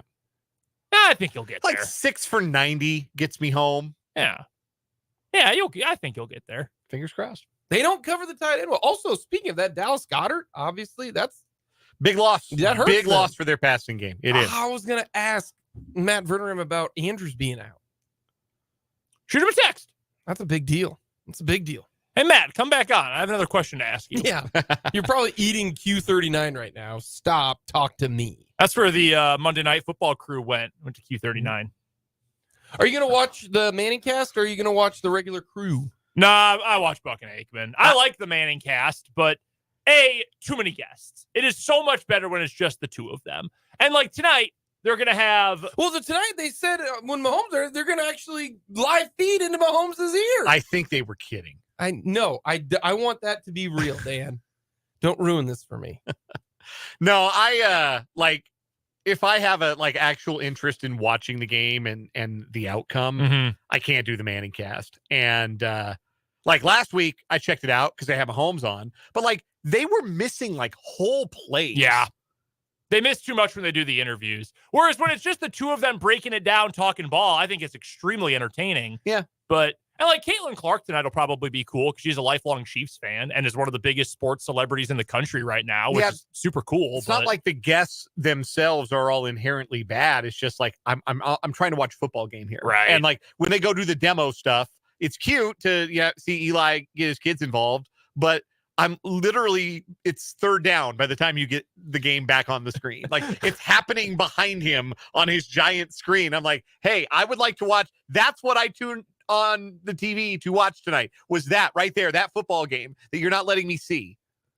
I will say, when Peyton brought out his son and his son's friends and was like simulating late shifts before the play clock ends, and was like, all right, thanks guys, go do your homework. That was pretty funny. Shout out to Marshall, former student at Cherry Hills Village Elementary, where my mom used to work. They were talking about your, I don't know if Cherry Creek High School was in your school's conference or what, but Yes. I know I've heard about them many times. They got featured on Sunday Night Football last night. Yeah, all they do is win state championships. Dave Logan is their head coach, also the voice of the Denver Broncos on radio. Yeah, that's wild. I don't think he does a whole lot of coaching anymore, but they do. They win games like 98-4. Yeah, they've got all the best players in the state go there. They're openly recruiting. I went to Grandview, so I hate them. It's a rivalry. They die hard. Yeah, it's old money versus new money. And they're the old money. That would be like if every single, private school in Kansas City combined into one, you get Cherry Creek. No, Walnut or it's a public school. Cherry Creek's public school. How is that even possible? How can a public school recruit? By trying. Because Dave Logan is their head coach. Like back when Dave Logan coached at Chatfield, remember Lendale White? Great player at USC, played a little bit in the NFL. Yeah. Lendale White lived like an hour and a half from Chatfield High School and went there. He was commuting every day, an hour and a half one way to go play for Dave Logan. Like it happens. It happens everywhere. It happens every state, like you got stories. It goes on everywhere. I'm not condoning it. I'm just saying it happens. I grew up across the street from a private school, from a Catholic school. And when I was a kid, they sucked. They were so bad. Like the field was all gnarly. And they used to give our whole neighborhood free tickets because they're like, hey, we don't have lights, so we have to play on Saturdays. And we like fill your whole neighborhood with cars and people like tailgating in your front lawn. The least we can do is let you come to our games for free and have like $5 to use the concession stand, right? They used to play the city Catholic schools from Chicago and lose like 85-0 every single week. Then all of a sudden they hired a new coach, put in a new field, and started recruiting inner city kids. Suddenly they've won like 8 state titles in the last decade at 3 different levels. Every class, they just jump back and forth. They just win state titles. Yeah, Creek used to just be a baseball school. And then Logan had been at the Catholic school in Denver. They'd been at Mullen Catholic, winning every state title. Remember, I think it was Ryan Clement played at Miami. Yeah, Mullen kid. Bo Skife played in the NFL a long time. Yep. Mullen kid. He's a tight end, right? Yes, yep. That's exactly who you're thinking of. Then Interesting. Yeah, so he was at Mullen and like openly recruiting to that school and winning every state championship. And now he's at Cherry Creek and he's doing the same thing and still winning and calling Broncos games on Sundays. That's kind of wild. That's a unique double. Great man, though. Like Dave Logan is a super nice guy. Like recruiting is recruiting, whatever. Like I don't have anything bad to say about Dave Logan. Good man. Let's get to our keys to the game tonight. Pretty fun life, honestly. Coach during the week. He coached a Friday night game when they played in London a couple of years ago. He coached the Friday game and flew to London on Saturday to call the game on Sunday. Well, all right. That's awesome. He's a real one, man. Yeah. All right, I got 2 keys, and it's really simple. One to the house, one to the car. Bang. Yes. Don't let the big play happen, because I think the Chiefs defense is that good that the Eagles cannot just consistently drive on them. To limit the big play. Don't let A.J. Brown, Devonta Smith, don't let them get the big one. And then on offense, I wanted to say protect Mahomes, but I think Mahomes is good enough and they'll be okay. I just need the Chiefs to catch the ball. That's it. Mm-hmm. If the Chiefs don't allow big plays, I don't think the Eagles are just going to march it down 10 plays every single, or 5 times this game. And I think if the Chiefs catch the ball and then don't turn it over, that's part of catching it, and you hold it. You don't turn it over. Because the Chiefs have dropped passes, it seems like, every single game where you're like, well, if Sky Moore catches that one, well, if MVS catches that one, well, if so-and-so catches that one, they'll Rashee Rice, he catches that one. Just catch the ball. Catch it. Mm-hmm. It's not hard. Tweeter off Varsity Blue said, oh my gosh, it's a football. Catch it. they'll win the game. This is an easy one to break down. Chiefs have a better defense, and if the Chiefs catch the football and hold on to it, and then don't fumble it, the Chiefs probably have the same as good an offense, if not better than the Eagles. My two keys. So very simple. To build on the big play one allowed, the Eagles this year, they're 8th. This was my first key too. They are 8th in the NFL in pass plays of 25 or more yards. Now, they don't have nearly as many run plays of 10 plus yards, so the explosives through the air, way more effective than trying to generate explosives on the ground for them. But as we know, having watched a lot of Eagles football over the last 2 years, they've got the ability to break off those big runs at any given time, especially if they're getting good push up front, allow Jalen Hurts to scramble to the outside. I don't think Hurts is as good on the run this year. I don't think he's been healthy. Yeah. And I don't think he's as dangerous on the run. It's interesting you bring that up because I was just researching this today. He's got the second most rushing yardage on designed quarterback runs this year after Lamar Jackson, which, like, duh. But I think you're entirely right. Like, the big runs are not there. He's getting outside, he's running for 20 yards, 15 yards, whatever. That's not there. It's not nearly, it's more of a threat in the annoying sense, like a Mahomes run, almost. Like, God dang it. Watching 3rd and 8 and he got 9. How? Right. Watching the Eagles this year, that's kind of how it's felt. That Hurts is not, he's going to zoom around the corner like Lamar does. Mm-hmm. It's going to be, he's going to make something happen if you let him get outside the pocket. And it makes me wonder, is he banged up? Because I know a lot of people theorize that. I wonder how much of it is analyzing things a little bit differently without Shane Steichen there, because Steichen, clearly a mastermind with that kind of stuff. He was finding a ton of success with Anthony Richardson for 5 weeks or whatever before he got hurt. They're coming off a bye. He's a little bit healthier now. Could be too. So a lot of things to consider there. But my overall point is they are good at getting chunk plays, and they've been especially good at it through the air. So if you're the Chiefs, you've got to prevent decent gains from becoming big gains, from becoming huge gains. Couple ways to do that. One, don't allow for a ton of space off the edge. So I'm looking for a Menahu. I am looking for Karlaftis, specifically those guys up front. Set the edge. If guys are going to get to the corner, string them out. Gain of 1, 2, 3 instead of 11, 12, 13, trying to get to the outside. In the passing game, A.J. Brown, top 15 in the NFL in terms of yards after the catch this year. He loves to fight for extra yardage. He does not go down easily, and he doesn't want to go down very easily. So tackle. If you're Snead, if you're McDuffie, if you're the safeties, bring him down, him specifically. Goddard not playing is a big deal. He's also a good yak guy. Smith not. Devonta Smith not a huge yak guy. But A.J. Brown, their best receiver, got to bring him down and avoid letting, a 10-yard completion become a 15, 20-plus yard completion. That's my first one. Second key for me, I mean, it's a no-duh, but you got to execute in the short yardage stuff. And against the Eagles, I think this is especially important because if you do dumb stuff on the line of scrimmage, they're going to make you pay. Because Jalen Carter, he's the guy. Like, he is a dude. Brendan, I hate to tell this to you. Like, this is a key that ain't going to happen. That's fine.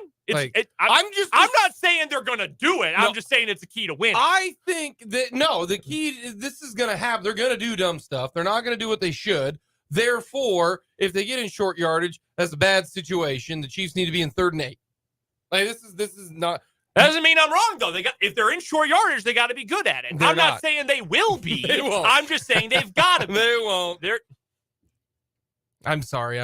You're saying you need to be more positive about your team. Well, Jake clearly doesn't care about my key, so go ahead, Dan. Go ahead with yours. No, your key is right. I just am so sad at that key. They're gonna blow it up because they're really good up front. That's essentially what I'm getting at. And Jalen Carter, for all the issues off the field that he had going into the draft, he's a player. He is a stud up front. And if you're gonna do dumb stuff, he's gonna make you pay. So don't do the dumb stuff. They're probably going to. Yes. I'm just saying they shouldn't. My first key, and I didn't go back and look at what my keys were to Super Bowl 57, but I'm reasonably certain this was probably one of them. This is going to be a 4-down game, and you have to play on those terms because the Eagles are one of the most aggressive teams in the league on 4th down. They got the cheat code play that they run on 3rd and short, 4th and short. They pick those up. They keep the sticks moving. So you've got to win 3rd down and keep them out of 4th and 1. You want to keep them in 4th and 3, 4th and 4, 4th and longer than that. Make them think about going for it on 4th down instead of, we're just going to line up and push and we run this play better than anybody else. So it's a cheat code for us. You want to stay out of that. And if you're the Chiefs, if you're in 4th and 1 on the Eagles side of the field, you better go for it because they are going to go for it when they have the ball. You're not going to win the game if you don't play this game on their terms, on those terms. This is a 4-down game. Treat it accordingly. Unlike with Brendan's second key, I actually have faith that the Chiefs know this and will play this accordingly. My second key, just go after the secondary. This is a lesser secondary than the Chiefs faced last year in the Super Bowl, and Mahomes torched them, just had their way with them. I think they can do it again.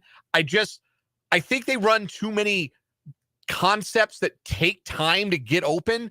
Simplify the passing attack a little bit. Let your guys make plays after the catch. Get it out quicker to Kelsey. Get it out quicker to Rice. Get it out quicker to whoever, and let them run through that Eagles secondary. I think there are yards for the taking through the air tonight from Mahomes, and I think he has a big game. By the way, I pulled up our keys to the game from Super Bowl 57. Dan, you said, number 1, throw the first punch because the Eagles had dictated most of their games last season. And number 2, pressure busts pipes. Wow, I really brought my A game for those keys. Spags is a big game coordinator, and he'll have some stuff dialed up to make Hurts uncomfortable. Combine that with the drop in accuracy he's experienced since the shoulder injury, and I think the Chiefs have it in them to short circuit the Eagles' passing attack. Boy, I was wrong as hell about that. Hurts balled out in the Super Bowl. Alrighty, I've got the Chiefs winning. I think they win a very close one, 25-24. My big chief, I think this is going to come down to Trent McDuffie guarding Trent McDuffie / Sneed, Jerry Sneed against AJ Brown. But I got the Chiefs at home off a bye week. They'll get the win. I wouldn't bet on this one spread wise, but if I did, I think the Eagles can win. Therefore, give me the 2.5. I'm going with the Chiefs 27, Eagles 24. I think it'll be a close one right down to the very end. I'm going to say George Karlaftis is going to be my big chief because I think they're going to need to be good off the edge. I think they're going to need to pressure Hurts. They're not going to be able to allow him to break outside. If he is a little bit healthier and can run a little bit better, he's got to be good in this game. I also am not going to bet on the spread in this one, but Noah Gray over 12.5 yards receiving. MVS over 17.5. My big chief, this is the Rashee Rice national breakout game. I think this is a big moment for him to make a lot of plays and really stake a claim to being the top weapon outside of Kelsey in the Chiefs passing attack. Patrick Mahomes, 26-1 as a favorite of 3 or fewer points against the spread. You're only giving me a field goal or less with Mahomes. I'm taking that every time. So I got the Chiefs 26-20, and it's one of my picks from Friday's show. I am playing the Chiefs minus 2.5 this week. Coming up next, we got What Is Wrong With You? And is this a rematch of the Super Bowl according to the Kelseys?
Time to begin a brand new week of What Is Wrong With You. Brendan and Dan here with you for our 2 news stories today. What is wrong with you, as always, brought to you by our good friends at Top City Metal Supply. They cut the metal you need to your specifications. What does that save?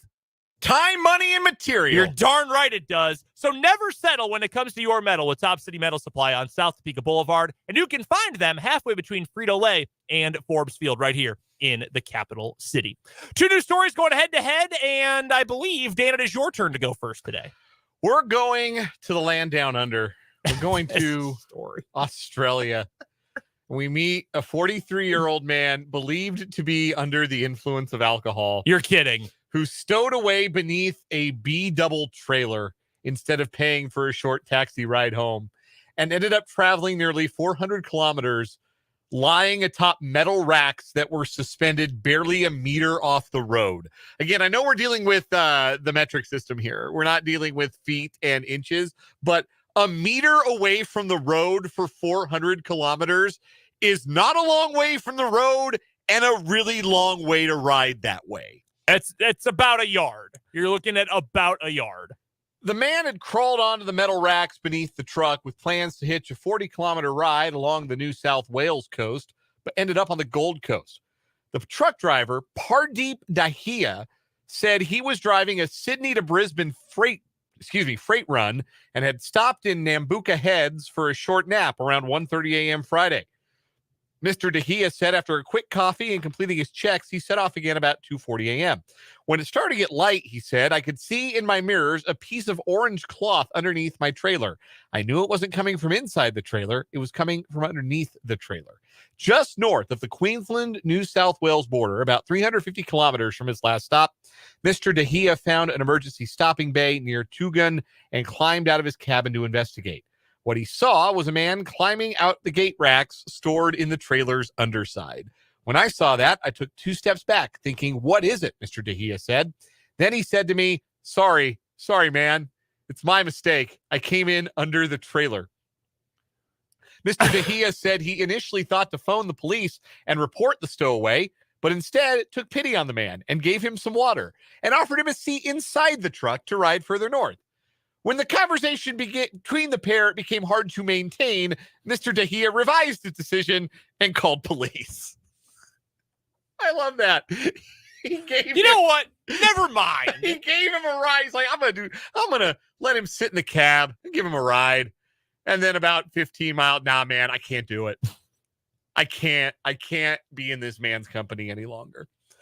The 43-year-old had told officers he climbed under the truck hoping to hitch a ride to Coffs Harbor, where he planned to disembark at a red light, but that plan failed when the truck did not stop until 400 kilometers later. The truckie had a good run. Old mate did not, said acting inspector Peter Miles, who is extremely Australian. As a result, he got a $288 fine and a free lift to Kumara railway station for the big trip home south. The fine was for being in part of a vehicle that was not designed to carry people or goods. He's extremely lucky not to be dead. Yeah, that's incredible. He's wheel height, essentially, and he's underneath the truck. And these racks, like, there's gaps in the racks. It's not like a flat rack. No, not at all. So, something could have flown up for underneath the rack and hit him, or like he could have slipped through the rack. Imagine if you hit a little bump. I mean, you're just driving on. We've got good interstate over here, but there's little cracks or whatever, and you bump a little bit. Can you imagine getting tossed? He's looking to hit his head and impale himself on the beam on top of him. Incredibly lucky. Also, I got to shout out Pardeep. I just noticed this, the truck driver. Yeah. He's got the Raleigh Fingers mustache with like a full beard. Yeah, it's preposterous. Yeah, this is the most Australian story I've ever heard in my life. Yeah. The only thing that would have made it more Australian is if they also picked up a kangaroo and then went to a cricket match. Right. And it specified that the man had been drinking Foster's all day. Foster's. Australian for beer. And listening to Men at Work. When I was in England, all the dudes I lived with drank Foster's. That's all they drank. I've had a lot of imported beer in my time. I have. From various different countries. Yeah. I've enjoyed a Peroni or a Carlsberg. Yeah. I've been known to knock back a Boddington's which I think is delicious. That's a fun one. You pour it hard, Mhm. so the foam, like Yeah. the head is really foamy. Yeah. And like I've had obviously like Modelo, and I've had beers from Germany and beers from Japan. I never touched a Foster's, brother. I don't know what it is about Foster's in particular. Maybe it's the fact that the can is very girthy in an intimidating way. Yeah, it's thick. It's thick with several C's. But I've never gone near a Foster's. So if anybody wants to review Foster's and let me know if that's worth a sip, text me. Tell me. 785-272-9429. Have you ever had a Qingtao? Yes. Chinese. When my dad used to drink, when he'd go out to Chinese food, he'd always get a Qingtao. You get a Sapporo here and there, or a Kirin. Yeah. Kirin Ichiban. An Asahi. I've never had any of these. It's actually Asahi.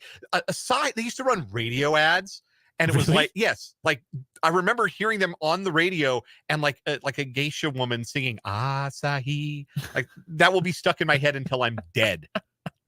My story is a pretty simple one that takes us down to the villages in Florida, Wildwood Village to be specific, where we meet 43-year-old Joshua Daniel Previtt, who did a very rude thing. He went to a car wash and he stole from the tip jar. Oh no! Like you go to somewhere where you eat and you order at the counter and they have the tip jar out, or various service oriented businesses, they've got the tip jar out.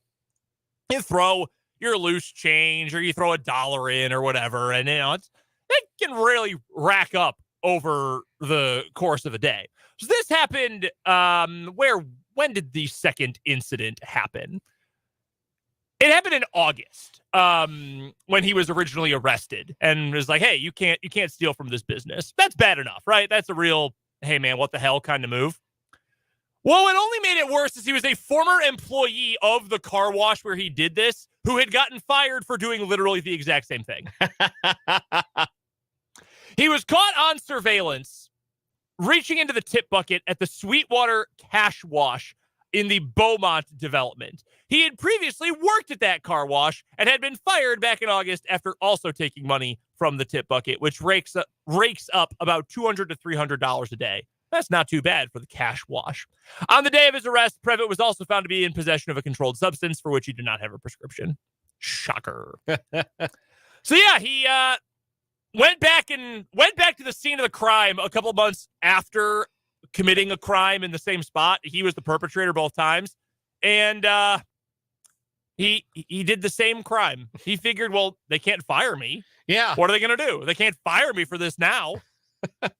Well, yeah. Well, now it's a crime. Well, it was probably a crime before, but it's definitely a crime now. yeah. You don't have any claim to that tip money.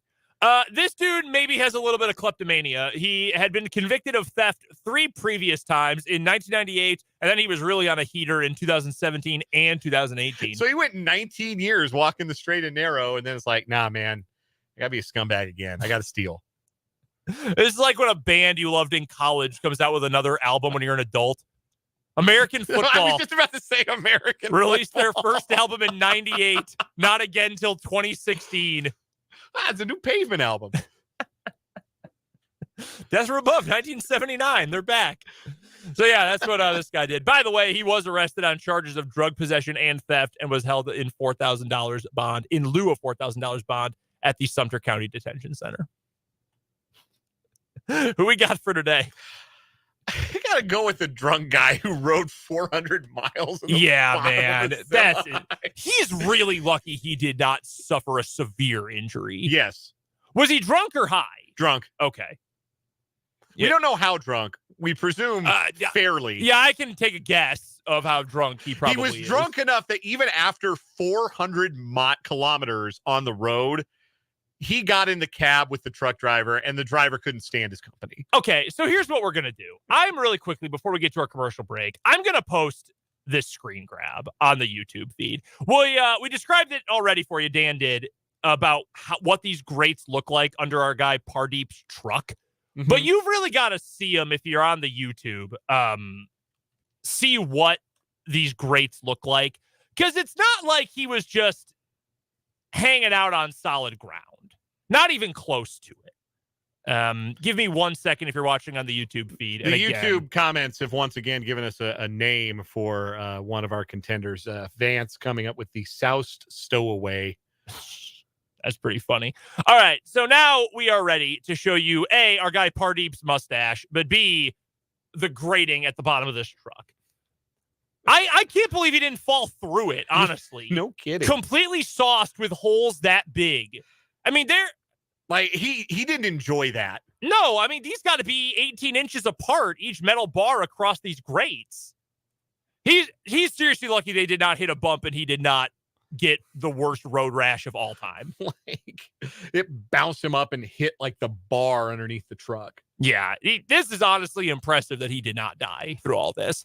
That gets my vote for today, too. He may no longer think he can die. That's the big negative here. He may now think he is immortal and he cannot die. Man, next time I have a Foster's, I'm going to go jump off a building. No one can stop me. Like, I know Foster's pretty heavy, like, on the alcohol content, but Aussies can put him down. Oh, yeah. He probably had, like, 4 or 5 Foster's. That is our winner today in What Is Wrong With You. Brought to you by Top City Metal Supply. Metal cut to order when you need it. That's Top City Metal Supply on South Topeka Boulevard. And you can find them on Topeka Boulevard, halfway between Frito-Lay and Forbes Field, right here in Topeka. Coming up on the other side of the break, just because these two teams played against each other in the Super Bowl, does that make this game tonight a Super Bowl rematch on Monday Night Football? We'll discuss next on 580 Sports Talk.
Happy Feast Week, by the way. 580 Sports Talk, Brendan and Dan here with you.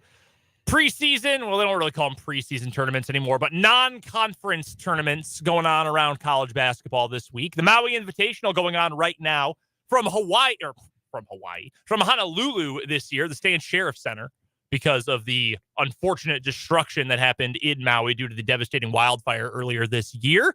Proceeds from this year's tournament going to help and I don't know the name of the charity, but proceeds will go toward helping to rebuild Maui and Lahaina. And hopefully they'll be able to return the Maui Invitational to its rightful home coming up next year.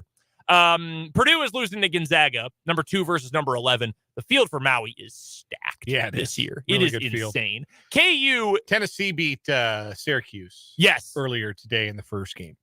KU is in all likelihood going to match up with Marquette in the semifinals, the number 4 team in the country. KU got a little bit of a break in the first round, though. They get to play Chaminade tonight.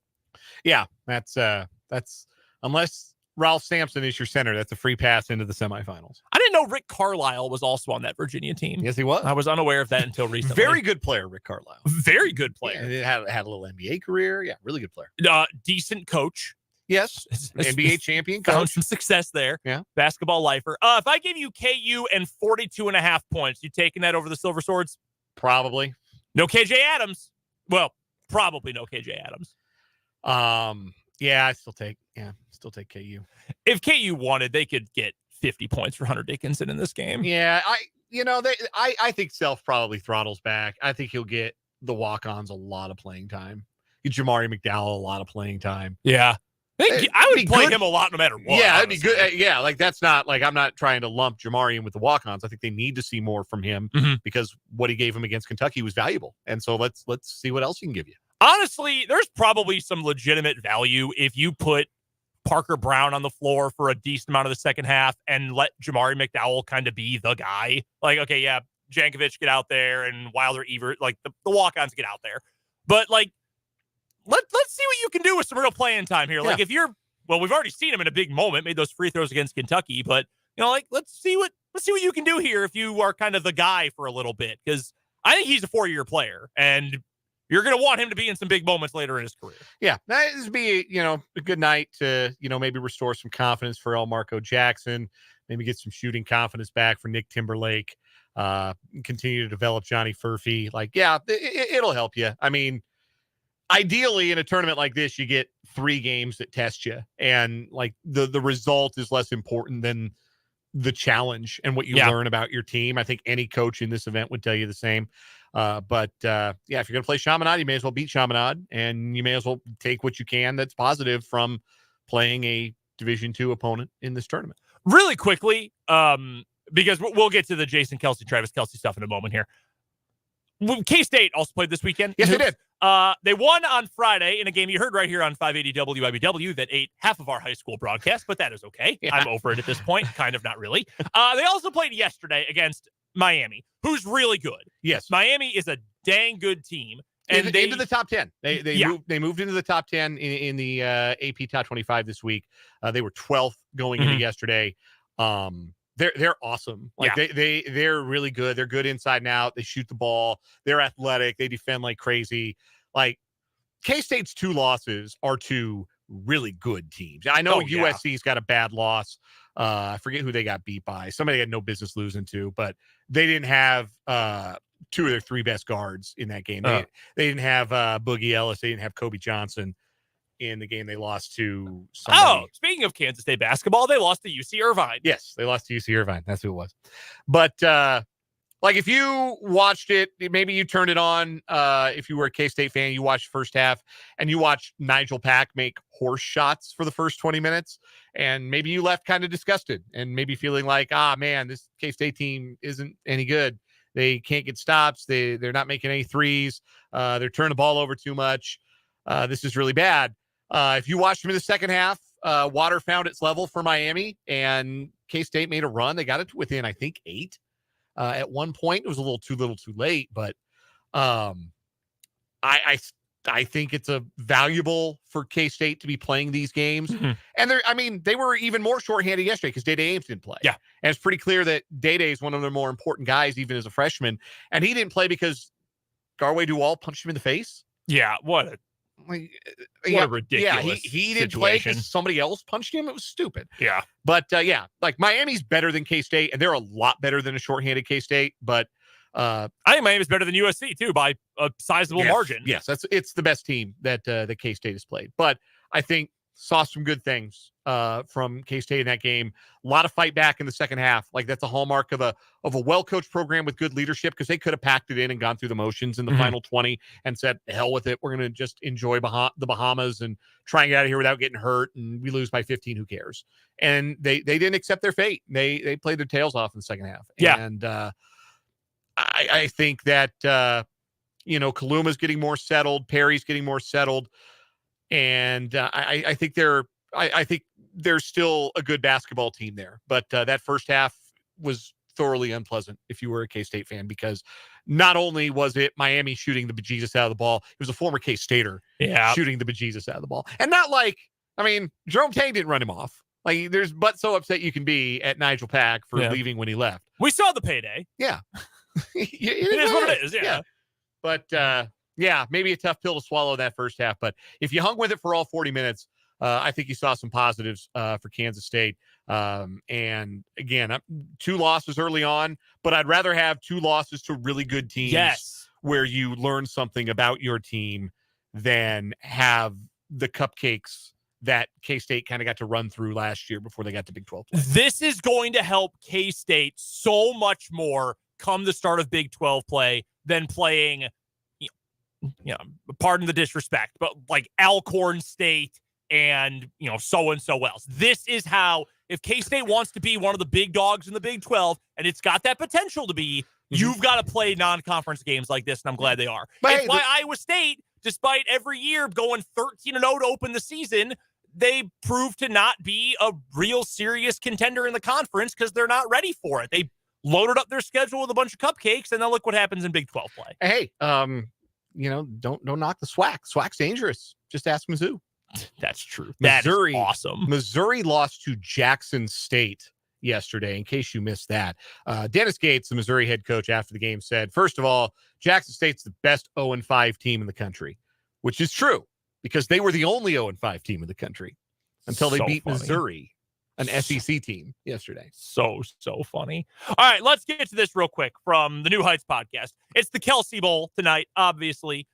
Maybe a rematch of Super Bowl 57. Also, the official Cincinnati Bearcats Twitter account, like the whole athletic department Twitter account, just posted side-by-side pictures of Travis and Jason Kelsey from their playing days at Cincinnati. Did you see this? Yes.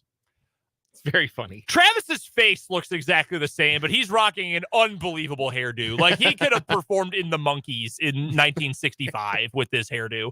Jason looks like a scumbag. I'm just going to be honest with you. Like, the thin, barely more than a chin strap beard, the bad mustache, like goatee with a soul patch kind of thing. And I don't have good facial hair. Mine's gross. I got to shave tonight. But like, it's a very early 2010s, late 2000s look. Like, this dude looks like a character from a create your character in a Tony Hawk video game. Like, he looks gross. So there's obviously a lot on the line here, and I can't believe that we have had these pictures sent out into the world. Thank you, Cincinnati. Jason's fashion guru was Jason Giambi. Yeah, like circa, no, it really does look like that. 1999. Really does look like that. Is this a rematch, though? The fact that these teams played in the Super Bowl and now are playing again, does that make it a rematch? Let's hear what Jason Kelsey has to say about that. Family reunion game preview. That's right. The Chiefs and Eagles are playing each other. It's happening. Do people make too big of a deal about Super Bowl rematches? I mean, you guys won, so I feel like it's not that big of a deal to you. I think they make the hype of the game exactly what it needs to be. I mean, who doesn't want to see the rematch of the Super Bowl, right? 2 of the best teams. You guys are having a great year and leading the NFC again. And we're up there at the top of the AFC as well. So it's as advertised, man. It'd be a great game, baby. I just don't think of it as a Super Bowl rematch because I don't think, nothing about this game is the Super Bowl. First of all, winning this game will not undo the fact that we lost the Super Bowl. Is the hype around the game going to bring more energy and enthusiasm than probably a typical game? Yeah, but for me, I really don't think about it as a Super Bowl rematch. I think of this as a Kansas City Chiefs versus the Philadelphia Eagles in 2023. Is it fun to play each other at this point in your careers, or is the extra attention just a lot? Fun as hell, man. Yeah. I enjoy, just being in the NFL with you, let alone when we actually get to share the field, man. It brings all of our family, all of our friends together to watch one game outside of the score at the end. I know I definitely have fun throughout every single game that we've ever played, man. No doubt. I think the extra attention is a lot at times from outside people. But I think what Trav is saying is 100% right. I think we genuinely love playing against each other. I think that there's a lot of familiarity within both organizations. Hopefully, we can beat the Chiefs for the first time in my entire career. There is kind of a new, I don't know, not brotherhood necessarily, but certain teams in certain leagues have like a connection that is kind of untouchable. Like I think of the Chiefs and Packers a little bit because they played in the first Super Bowl, but like the Packers and Raiders kind of have this thing where there's sort of like a distant mutual respect. Like you don't play each other very often, but you played in an early Super Bowl. Brett Favre's game after his dad died in Oakland in 2003. Like there have been moments over time that kind of bring you together. Mhm. The existence of the Kelsey brothers has kind of made Chiefs Eagles that. And it's plus the Andy Super Reid Bowl. thing. And Andy Reid, The Andy Reid thing, I think that's kind of where it starts. Yeah. Because even though it ended poorly in Philadelphia for Andy Reid, there's still a lot of regard for Andy in Philadelphia. I think. yeah. Even if he never quite won them the big one, he got that organization going in the right direction in his time there. So it's two cities that share Andy Reid, and they share the Kelsey family. And that's kind of cool. And there are some, I think, broader similarities about the cities too. Maybe not direct. I mean, Philadelphia is very much an East Coast city. Oh, yeah. Very much an East Coast sports city. But it's also, there's a bit of a small townness to Philadelphia, a provincialism about Philadelphia that I think you also see in Kansas City with regards to their guys and their sports teams. So I think there are a lot of similarities. It's a neat matchup. And man, Monday night, how rare is it that the game everyone's looking to in a week is the Monday night game? So I hate to bring it up, but I feel it pops into my mind when you say something like that. Remember the last time there was a game like this? Yeah, that was last year, and that was. But I would argue even that, by the end of the year, that had become a big deal. Yeah, but to put the Super Bowl rematch on Monday night, is something that, God, when was the last time the league would have done that? That's. I was reading an interview that Joe Buck did with Richard Deitch of The Athletic this morning. I think it came out this weekend. And he said, hey, this is the bet ESPN made when they went out and they hired me and they hired Troy Aikman to be their Monday Night Football booth, was we want to get back to having the big games and we want it to feel like a big game. So we're going to have dudes who've called 6 Super Bowls and 20 conference championship games call it. And I know there's still a lot of people who don't like Joe Buck. I do. I think Joe Buck is incredible. And I like Troy Aikman a lot too. Monday Night Football feels like a big game for the first time in a long time with a crew like this. Yeah. In a way it never did with Joe Tess or Steve Levy doing the play-by-play. And that's no knock on either of those guys. They're solid pros, but the big game voices, that's a real thing. And you don't start that way, but you become that. And Joe Buck has become that over time. And no, I think you're right. You're onto something. It is. It's an event tonight. There's no question. That's coming up tonight. You'll be able to listen to pregame right here on 580 WIBW as soon as we're done with 580 Sports Talk. First, though, we've got one more hour of the show coming up after the news.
go. It's the final hour of 580 Sports Talk on this Monday afternoon. I'm Brendan Dworzinski. That is Dan Lucero. We're here with you until 6 o'clock tonight.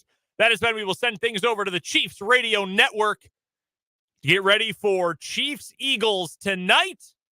Kickoff scheduled for 7:15. And, of course, you can hear all the action pre and post right here on 580 WIBW, your home for the Chiefs in Northeast Kansas. Mitch Holtis and the whole crew on the call tonight. In this final hour of the show, we'll get you our final thoughts on Chiefs-Eagles this evening. We've also got our 580 Sports Talk headlines. Plus, we'll take a look at the weekend that was around the college football world, including one major headline that was announced yesterday that a lot of people around the sport are all in on. And I'm going to tell you what, I hate it. It disgusts me. And I've got a very personal reason why it disgusts me. We're going to get to that coming up in just a little bit. Plus your text messages, 785-272-9429. That is our text line number. And you can chime in on YouTube as well. We live stream every single show in video on YouTube. Our channel is called 580 Sports Talk, same name as our program. Just search for 580 Sports Talk on YouTube. You can check out today's live stream, hang out with us in the comment section. Check out our old editions of the show. Every single one for over a year now is up on our YouTube channel. The game recap, our instant reaction show from Saturday night at the Sunflower Showdown. You can check that out. It had a full recap of what was a very impressive win for K-State over KU. Still a lot on the table for both of these teams. K-State not dead in their hopes of getting back to the Big 12 championship game. Meanwhile, KU still has a chance at 9 wins this year and 8 in the regular season, which would be a really big deal for the program. So it was still a lot on the table for both of these teams. What a great win it was for K-State on Saturday. And again, all of that can be found on our YouTube channel, which is called 580 Sports Talk. Without further ado, let's get to today's 580 Sports Talk headlines for today. Let's start with injury news from around the NFL. The biggest news of the day, injury-wise, is that Talanoa Hufanga, the stud young safety for the San Francisco 49ers, tore his ACL yesterday. His head coach, Kyle Shanahan, said he expected that was the injury following their win over the Tampa Bay Buccaneers. That was confirmed by an MRI earlier today. So Talanoa Hufanga is done for the rest of the season. That is a big loss to one of the top contenders to win the Super Bowl out of the NFC this year. For the night game on Thursday, when the Seattle Seahawks are in action, they are going to be in potentially something of a quagmire injury-wise. So we have some updates on this. Okay. Since we got it in the format. It sounds like good news for Geno Smith. That's good. No structural damage to his elbow or tricep. He was injured and missed a good chunk of the second half of Seattle's inexplicable come-from-ahead loss to the Los Angeles Rams. Come from ahead. It's the only way I can describe it. They were up 13-0 and cruising, and then they forgot how to play, and Geno got hurt, and I had to watch Drew Lock. And there are still people on Al Gore's internet who think that Drew Lock is a good quarterback. And if any of you happen to be listening, what is your favorite flavor of glue? Because I know you have one if you think that Drew Lock is a capable quarterback. Better get ready to learn Memphis Showboat, buddy. Dog, he sucks. Yeah, he's like wretched. It's not like, okay. As always, this is relative to other NFL players because that is his job. NFL player. He got to the NFL. That's a great accomplishment. Had a good career at Mizzou, etc. Get those checks. He's worse than Blaine. I said when he got drafted, he's Blaine Gabbert 2.0. Like everything about them at Missouri was the same thing. Blaine's a fine backup. Like you can live with a week of playing Blaine Gabbert at quarterback. You cannot with Locke. You just can't. If Drew Lock had to play on Thanksgiving night, I would look for the wishbone and of the turkey and then try and choke myself to death with it. And that's what I would do. I just don't want to watch him play quarterback. He's anymore, not man. good. He's not so good. bad. So it sounds like relatively good news for Geno Smith. They did bring him in at the end of the game, even though he couldn't really throw like normal. It was still a better option to try and mount a game-winning drive than a totally healthy and fine Drew Lock, which should be the final referendum on Drew Lock. Not as good for Kenneth Walker III. Oblique injury for him. Pete Carroll referred to it as a legit injury. If Pete Carroll says something is a legit injury, that player is probably on their deathbed. Like that is a word that is a tell for Pete Carroll. So would seem to be very unlikely that Kenneth Walker III makes it to Thursday, and in fact could be out a while. They're not ready to say it's an IR injury for Walker, but it looks like it's going to cost him a couple of games at least. Zach Charbonnet will assume RB1 duties in Walker's stead. He's a good player. Yeah, good, capable backup. Yeah, they're in good shape there.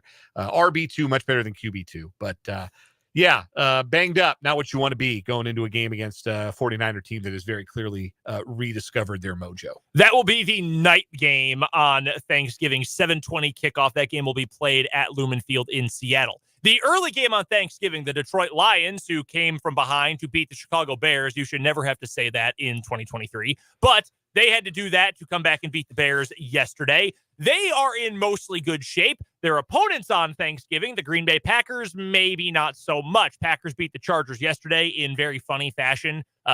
Stressful if you were me, but if you were just rooting against the Chargers, very funny fashion. Starting running back Aaron Jones, he is likely going to miss the game, suffered a knee injury, but did, it appears, avoid a torn ACL. So he should be back in a few weeks if all goes well.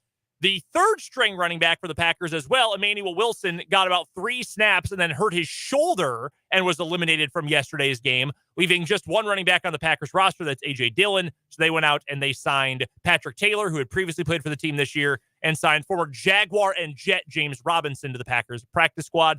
Additionally, wide receiver Dontavian Wicks left yesterday's game with a concussion. Unknown if he is going to be available for Thursday. One other piece of injury news that is significant. This is from earlier today from John Harbaugh, said about his star tight end, Mark Andrews, quote, "My understanding is, in talking to our trainer and the doctors, it wasn't as bad as it initially feared or was feared in regard to the injury that Andrews suffered on Thursday night. It was a little cleaner than they thought." Harbaugh went on to say there is a chance, an outside chance, Andrews could return at some point later in the season. Now, does that mean Week 17, Week 18, the playoffs, the second round of the playoffs, should the Ravens get there? Hard to know exactly what that means, but if you get him back at any point, even at 75%, that's a big boon for their offense. We have some breaking NFL news, actually, from Ian Rappaport. Oh. Broncos safety Kareem Jackson has been suspended by the league for 4 games. Get this bum out of the league. This is maybe the dirtiest player in the NFL. He was 1 game back from a suspension for headhunting. Yeah, so he had received 3 penalties for unnecessary roughness, an ejection, and he had been suspended previously for 4 games, which was appealed down to 2 games. He came off of suspension last night, and on the first drive of the game, lowered his head and hit Josh Dobbs. By the way, that play resulted in a turnover, and the Broncos got 3 points out of it and ended up winning the game by 1. It was not flagged on the field, even though if you watch the replay, it was pretty obvious that it was a dirty hit. So much so that the league reviewed it today and issued another 4-game suspension to Kareem Jackson. And I don't think he's going to be able to appeal his way out of this one. No, get him out of the league. Doug, kick him off the tour.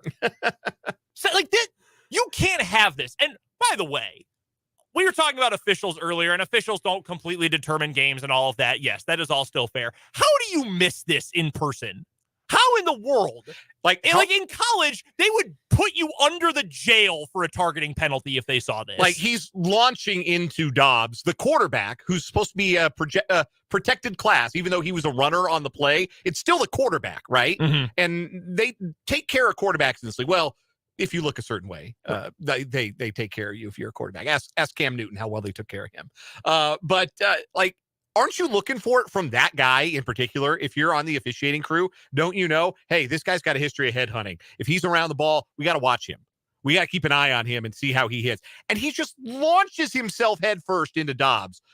That missed call arguably cost the Vikings the game. Not a small thing considering their tenuous hold on a playoff spot and Denver now being 4 straight wins and being back in the playoff mix in the AFC. It was a big missed call. And this doesn't make that right, but at the very least, he's not going to be able to appeal his way out of this suspension. And frankly, the Bronco defense is better without him, which is kind of the funny bit. Like they were playing pretty well with PJ Locke in there in his place. But 4-game suspension for Kareem Jackson. That was just handed down by the NFL. Dirty, dirty, dirty. Get him out. Deserved. Awful. Broncos have been a dirty team my whole life. Cheating, circumventing the cap, taking cheap shots. In Alex Gibbs inventing the cut block. They've been a dirty team my whole life. They really have. And so Kareem Jackson suspended for 4 games by the league. Anyway, my first headline, other than that, I suppose, something happier to talk about, because I love to talk about this, not as much as I used to. And sometimes the discussion around it can get to be very toxic and very stupid. But the Baseball Hall of Fame ballot for the class of 2024 was released today. And voting will take place throughout the months of November and December. I believe they announced the class. When do they announce the class? It's either late December or early January when the Hall of Fame class of 2024 is announced. This is always a cool thing, especially for the first time mentions on the ballot. We'll get to all of the first timers, but first, here are all the returning players to the ballot in reverse order of the share of the vote they got last year. So lowest to highest. Torrey Hunter, Francisco Rodriguez, Mark Burley, Jimmy Rollins, Bobby Abreu, Andy Pettit, Omar Vizquel, Manny Ramirez, Alex Rodriguez, Carlos Beltran, Gary Sheffield, Andrew Jones, Billy Wagner, and Todd Helton. Helton missed induction by 11 votes last year. He seems likeliest of the returners to get into Cooperstown. He should. Just going to tell you, the day that happens, I'm going to cry on the radio. I will feel differently about that. Like Larry Walker was obviously a very exciting one for me, being a Rockies fan, him being the first Rocky to make it to Cooperstown. But Todd Helton is Mr. Rocky, and him getting in would be an extremely cool thing, and it seems likely. Billy Wagner also very close. He received 68% of the vote last year. He's got 2 years left on the ballot. I think he gets in this year. Andrew Jones has seen his support grow in recent years. It's his 7th year on the ballot. Gary Sheffield is in his 10th and final year. He's at 55% last year. Don't think it's happening for Gary Sheffield. I would vote for him without a second thought, but not always the most well-liked player among the media. Was kind of a pill to deal with especially when he was a younger player. And there is the whiff of steroids associated with Sheffield, though, unlike many of his peers, he was never actually directly connected to steroid use. He was just connected to people that did use steroids. Speaking of steroid use, it's Alex Rodriguez's 3rd year on the ballot. It's Manny Ramirez's 8th. It's never happening for Manny. It's probably never happening for A-Rod either, which, I mean, he's one of the 10 greatest baseball players of all time, whether he used steroids or not. It's ridiculous to keep him out of the Hall of Fame. Carlos Beltran, 2nd year on the ballot, obviously former Royal. 46.5% of the ballot last year. I think he's going to get a big jump this year. Obviously, his connection with the Astros sign stealing scandal hurt his support in year 1, but I do think his support will grow as time goes on. Now for the first timers. This is a fun list. Some of these guys have no chance. They might not even get a single vote, but it is fun to remember some guys who had some really good careers. Adrian Beltre is going to get in this year. He is the only, I think, first ballot slam dunk on this list. 300 hits, or 3,000 hits, excuse me. 3166, in fact, to go with 477 home runs, 5 Gold Gloves, and universally well-liked among his teammates and peers. This is an easy one. Adrian Beltre is going to Cooperstown at the first time of asking. Crazy he only made 4 All-Star teams. It really is. It really is.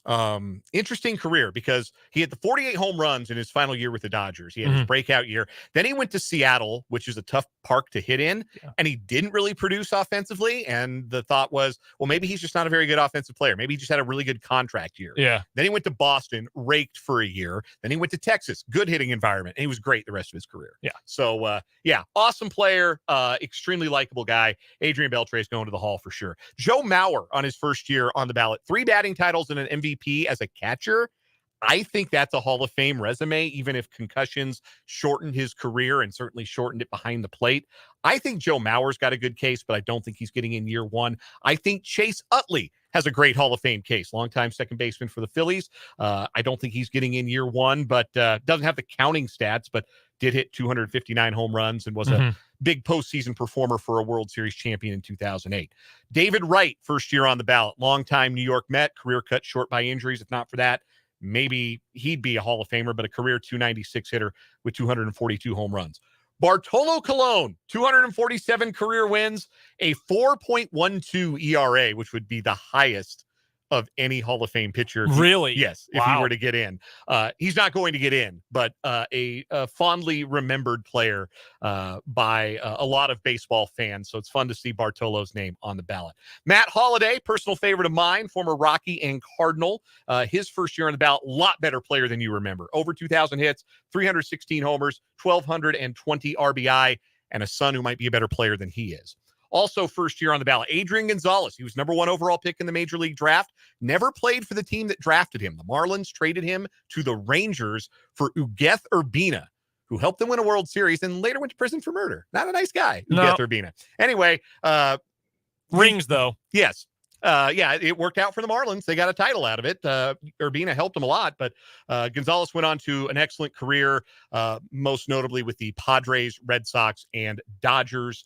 2,050 hits, 317 career home runs, a 287 average. Jose Bautista, Joey Bats, in the Hall of Fame ballot for the first time. 344 career home runs, a former Royal, briefly, former a lot of teams briefly before he broke out late in his career and became a star and won an MVP with the Toronto Blue Jays. Jose Reyes, not a nice guy, but was a really fun player there for a while. 517 career stolen bases and a 283 lifetime average for Jose Reyes, most notably with the Mets and Blue Jays. Victor Martinez, really good hitter for a long time with Detroit and Boston. Martinez, a career 295 hitter, 246 homers, 2,153 career hits. Brandon Phillips, that dude, longtime second baseman, most notably with the Cincinnati Reds. Over 2,000 hits, 211 home runs, 209 stolen bases. Married, I believe, to a WWE superstar, or at least longtime partner of Jade Cargill from the WWE. Really? You didn't know that? I had no idea that he was with Jade Cargill. Yeah, she's with WWE now. Yeah. Yeah, they are. Man, they're married. I thought you would know that. No, I try to usually stay out of the personal stuff because wrestlers generally weird away from the ring. Just do your own thing. She's a big deal. She just got a big contract from WWE. In fact, just joined them. How about that? Anyway, yeah, Brandon Phillips also on the ballot. And lastly, another popular former Royal, big game James Shields, is on the Hall of Fame ballot. 145 career wins, a 4.01 earned run average. Again, probably not going to get even a vote, maybe one, hey, he was a nice guy vote. But James Shields makes the ballot. 13 years in the bigs. Again, 145 career wins, changed the culture of the Kansas City Royals, and will be fondly remembered by Royals fans. He threw the first pitch of the 2014 World Series. There you go. And help that franchise return to prominence. So that is the 2024 Hall of Fame ballot. I would vote for, with my 10 votes, Beltran, Beltre. My emotional vote on the ballot goes to Mark Burley. He's not going to get in. I loved Mark Burley as a player. So Mark Burley gets my emotional favorite vote. Todd Helton for sure. Andrew Jones was such a good player. I'd vote for Joe Mauer for sure. I'd vote for Manny because I know he probably took steroids, but he was also a great player. I'm pretty lax on the steroids thing, but Manny was dumb enough to get popped twice. That's pretty dumb. That is pretty dumb. And I guess you could argue that A-Rod was too, but I honestly believe that A-Rod's greatness was not chemical, where I think a lot more of Manny's greatness was chemical. That's fair. That's a fair argument. It's a distinction. It's a hard line to draw. And if it's a line you don't want to draw as a voter, I would understand either keeping both of them out or keeping neither of them out. Yeah, I would put line. A-Rod on too for what it's worth. Sure. I would put in Gary Sheffield and I would put in Billy Wagner as well. So I'd say that would leave Utley as like my last guy off, but first year he'll get in. I'll say this: if I had one more vote, or I guess I'd need two because I would vote for Matt Holliday if I could. But I'd have Manny if I could vote for, like, if it was not, you were not limited to 10. Yeah, and you could vote for however many guys you think are Hall of Famers.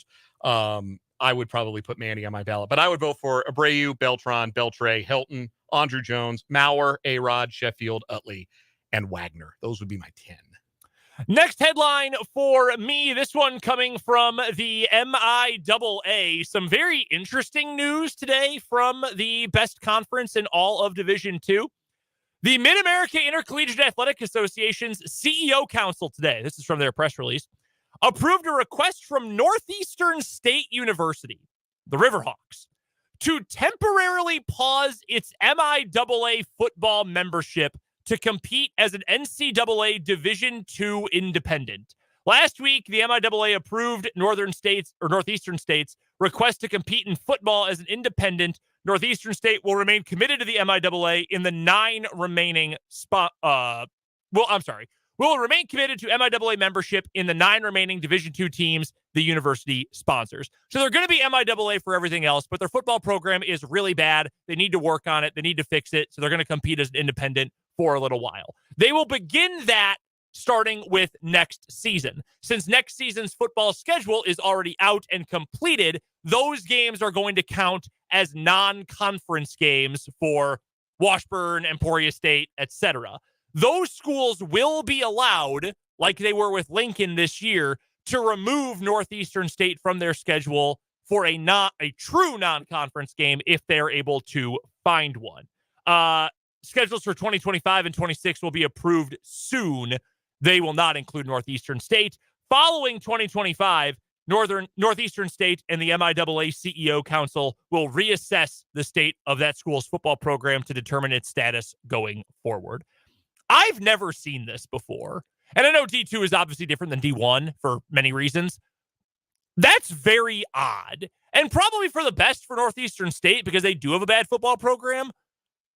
But to be able to leave for one sport temporarily and then to reassess later, but still stay a full member and everything else, it is kind of an interesting situation for them to be in. But I mean, if you don't want to be a doormat anymore, maybe it's the best way to handle it. And frankly, they've been kind of a doormat. Yeah, it's sort of like being relegated, right? Right. Like a English soccer team, you're being relegated to the championship from the Premier League a little bit. Yeah, it's probably good for everybody at this stage. It's awkward. Like, oh yeah, it's probably an awkward situation, but it is for the best for everyone involved because you grow a program by putting yourself in a position to have success. Like you got to get players to your campus, but it's hard to get players to your campus when you're signing up for, 1 in 10 every year, if that. I mean, that's kind of what they've been. They've been a 1 in 10 program who would beat Lincoln and lose substantially to just about everybody else in the league. And that's a hard thing to get people to commit to. So if you're able to commit to a program and know you got a chance to maybe build something, you got a chance to go out and win a few games, gives you a chance to attract better talent, maybe better coaches, and really grow something. And it's not permanent, but I think that a couple of year pause, it's an interesting solution and one I don't know that I ever would have considered. And honestly, a big opportunity for some of the better teams in the MIAA to now go out and say, hey, if we want to improve our chances of getting better regional ranking seedings, maybe we go find a game against a really good team from another league. So interesting scenario there, but starting next year, any games against Northeastern State will count as non-conference for the MIAA. Any other headlines for you today? No, I think we'll call it there. One quick one to get to from the YouTube comments. And Michael, I appreciate you bringing this up. The Grey Cup settled last night. Montreal coming away with the win, knocking off those dastardly Winnipeg Blue Bombers in a thriller up in, where was the game played last night? Was it in, I don't think it was in Edmonton.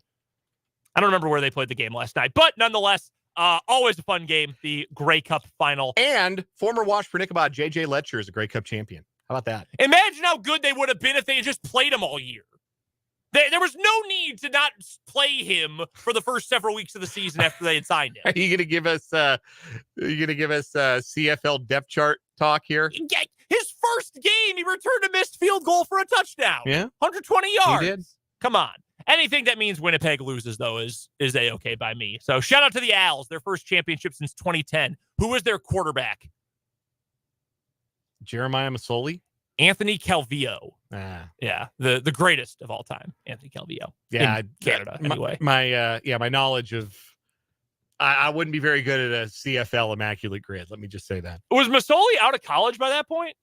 2010, I think, maybe not. I know he played in the CFL. He did, yeah. He's still in the CFL. He's with Ottawa. Oh, No, his 1 year at Ole Miss was 2010. Gotcha. So there you go. Those are your 580 Sports Talk headlines for today. Coming up on the other side of this break, we had a busy weekend in college football. We'll break it all down coming up on 580 Sports Talk.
.33 on 580 Sports Talk. I'm Brendan. He's Dan. Thanks so much for hanging out with us today.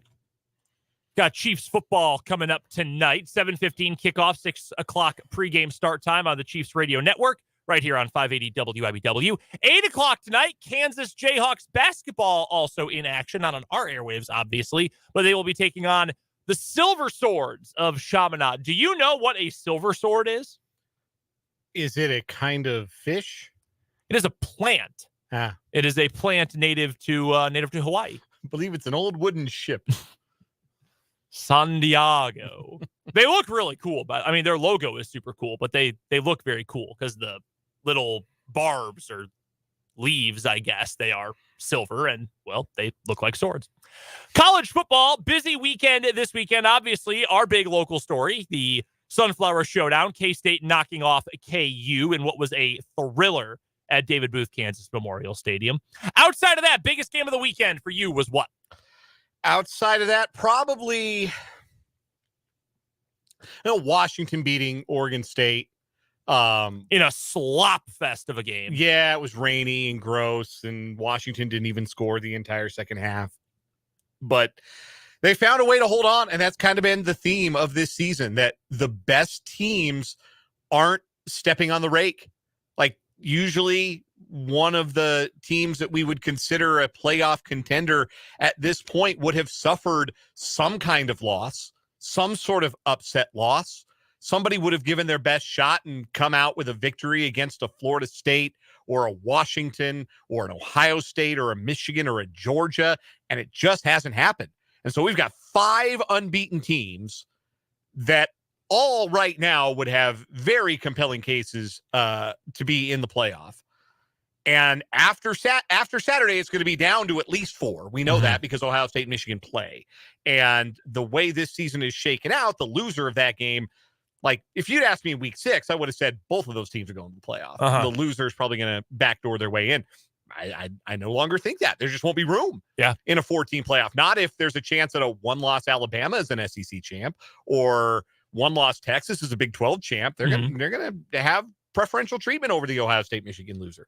So that's what's made this season so fascinating in college football, is that you have a conference fall out of the picture, or a group of contenders. Like we have the Shutdown Fullcast college football podcast calls it a blood week, where there's a bunch of losses and there's carnage in the top 10. And we just haven't had that. It has not happened. Is there a scenario you could see in which, let's say Alabama beats Georgia. Okay, let's go with that scenario there. Alabama beats Georgia, so both have one loss, but Alabama's the SEC champion. They're in, obviously. Winner of Michigan, Ohio State, they are in, obviously, because they're going to beat Iowa in the Big Ten championship game. So they are going to get in. So that leaves you with someone in the Big 12, but won't be undefeated, possibly an undefeated Florida State. We'll get to them more in just a second. Possibly an undefeated Washington. Is there any scenario you could see where one-loss Georgia gets in over an undefeated conference champ? No. I agree. Like, they're going to have to put the unbeaten teams in. Like, that. Otherwise, why are we playing the game? And if it happens that way, Kirby is going to throw a fit, complain and moan in the media at the dais, and he's going to go on ESPN and yell at Reese Davis about it and whatever else. And he'll be right in the sense that, yes, his football team is a better football team than Florida State, and a better football team than Washington, and a better football team. Right now, it looks like it was always Georgia. Like, doesn't it? Yeah, it does. I mean, they look like a wrecking machine. Beck now is on fire. Yes, and they've got Brock Bowers back.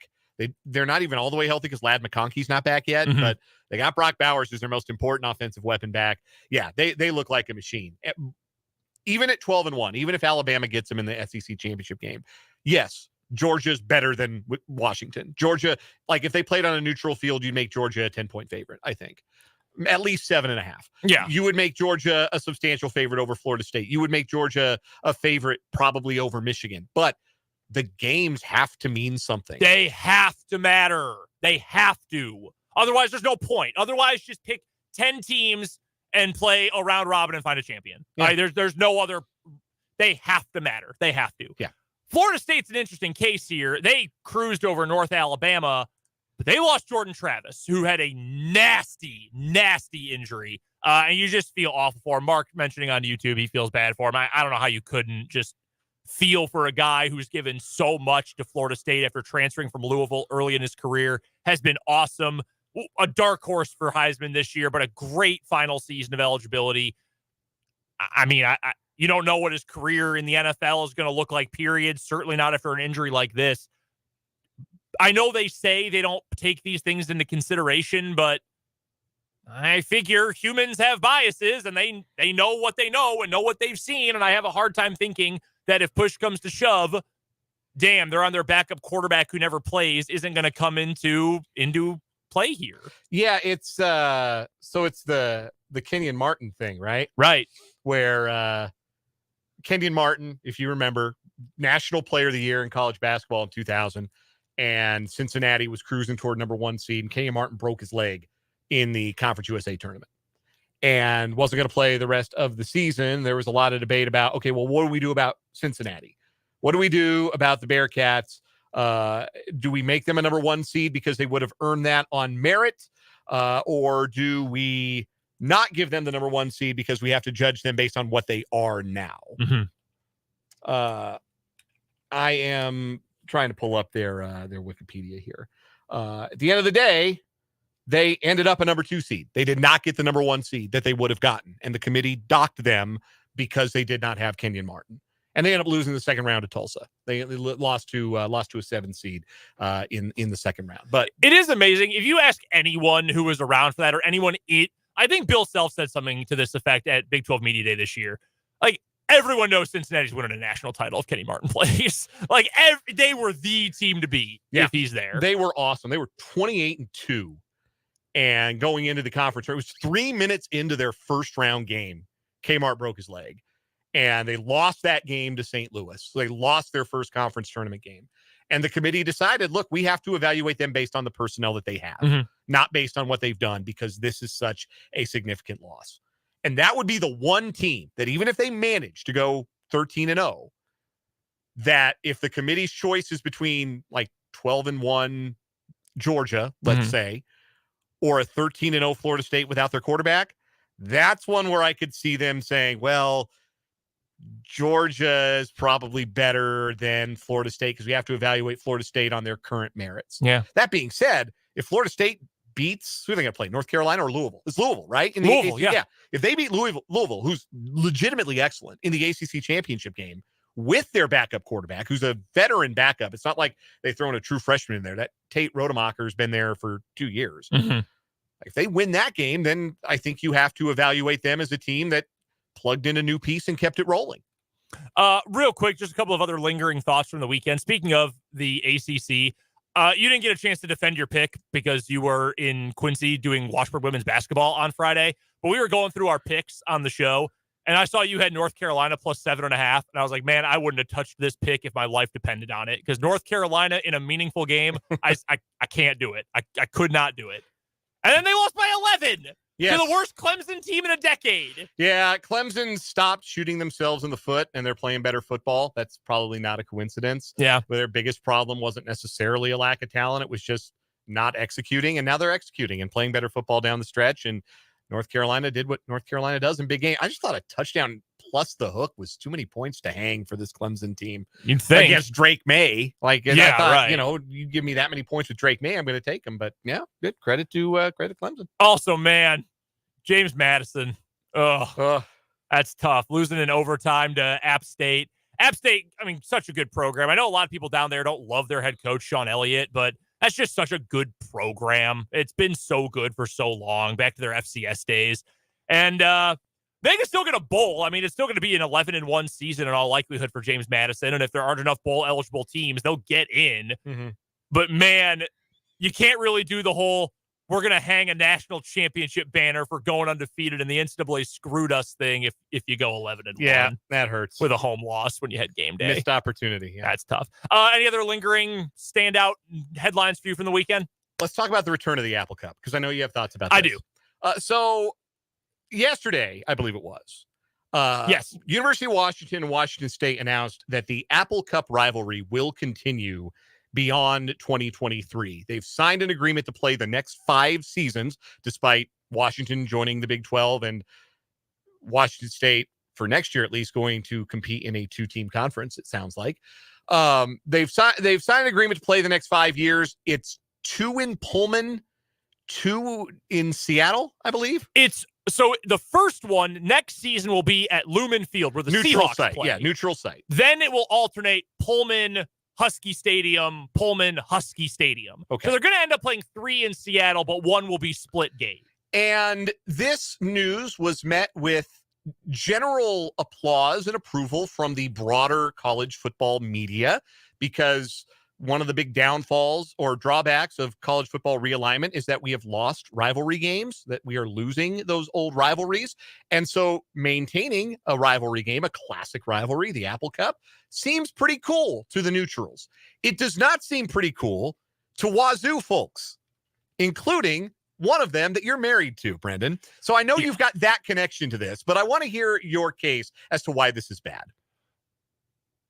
Washington, just as a university, I like Washington football this year a lot. I love Kalen DeBoer, Michael Penix, Roma Dunze, all those. Love watching them play. As an institution, generally speaking, the University of Washington wouldn't spit on Washington State if the school was on fire. Like, they do not care. They have petitioned their state government to not allow medical schools at Washington State, which, if you know anything about where they are located, it's an hour and a half south of Spokane. Spokane's not exactly a major metropolis of a city, by the way. Pullman's in the middle of nowhere, in the corner of Washington, right on the Idaho border. They, for years, argued against letting them have a medical school. They athletically treat them like the littlest of little brothers. They couldn't have cared less. I believe in consequences for actions in everything in life, including when you do this. I said this to Abby yesterday when we were talking about it. I feel very personally about this because I was on the side. never should have brought the border war back. And I'm going to get fired up about it now that it exists. Don't give Missouri an olive branch. They chose to do this. They don't get to then complain, well, our rivalry's gone. You chose this. Mhm. This was your decision. I feel the same way about Bedlam. I feel the same way about Yes. Bedlam, that Oklahoma State should say, we're never playing you again. You left. We are never playing you again. And I understand the financials of it too, because I know that's a big part of this. Mhm. Because to be frank, this game's going to sell out, and they're going to fill Martin Stadium in Pullman. They're going to get a great split gate when they play at Lumen Field next year, and it's going to be a big financial benefit for Washington State. But you gave an olive branch that you didn't have to give, because if this was the other way, like if Washington State had said, hey, we want to be more competitive. We are really behind on NIL. We're really behind on recruiting. We're going to choose to move to the Mountain West. Washington would say, don't ever set foot in Seattle again. Washington would never have done the same the other direction. I respect that argument. The counter argument I will make is that I don't think Washington leaving Washington State is the same as Oklahoma leaving Oklahoma State, where it is like an obvious cash grab. This was, the conference was dissolving and Washington grabbed a life raft. Sure. And I think if all things were equal, the preference for all of those parties would have been to stay in the Pac-12 together. But it was just not financially tenable. Mhm. And Washington had a way out as a larger program and a larger market and all of those things, where Washington State did not. But so I don't feel like Washington State should play the now we're never playing you again card. I think that if both schools feel like it makes sense to keep playing, then go for it. Keep playing.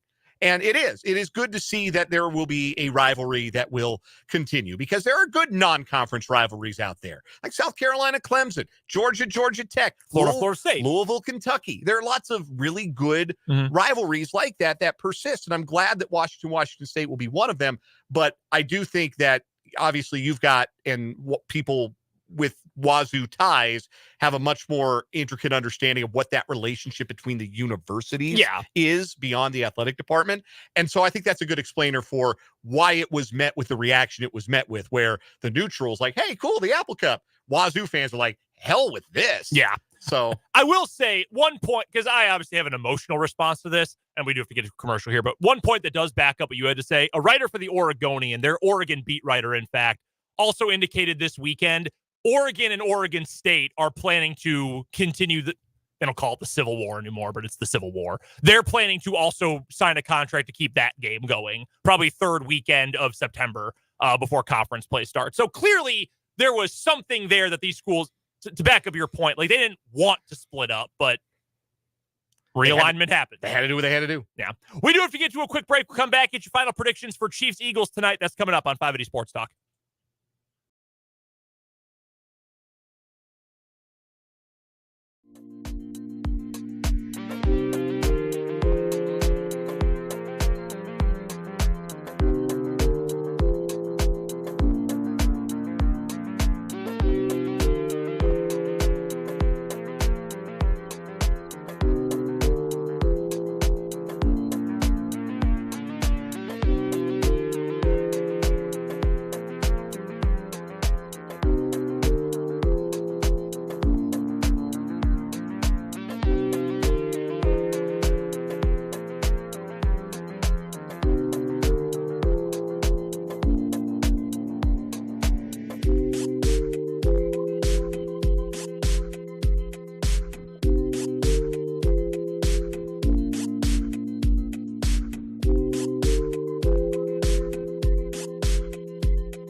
Pre-game coverage for Chiefs-Eagles on Monday Night Football begins in the next 9 minutes here on 580 WIBW. So real quick, let's get some final predictions for this one. I know you're riding the Chiefs on the spread tonight as part of our show picks.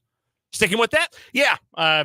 Chiefs hanging less than a field goal at home. I always like their chances to win those games. And it's Andy Reid off a bye, man. 21-3 all time coming off a bye. I think this will be as good as we have seen the Chiefs offense look all season long.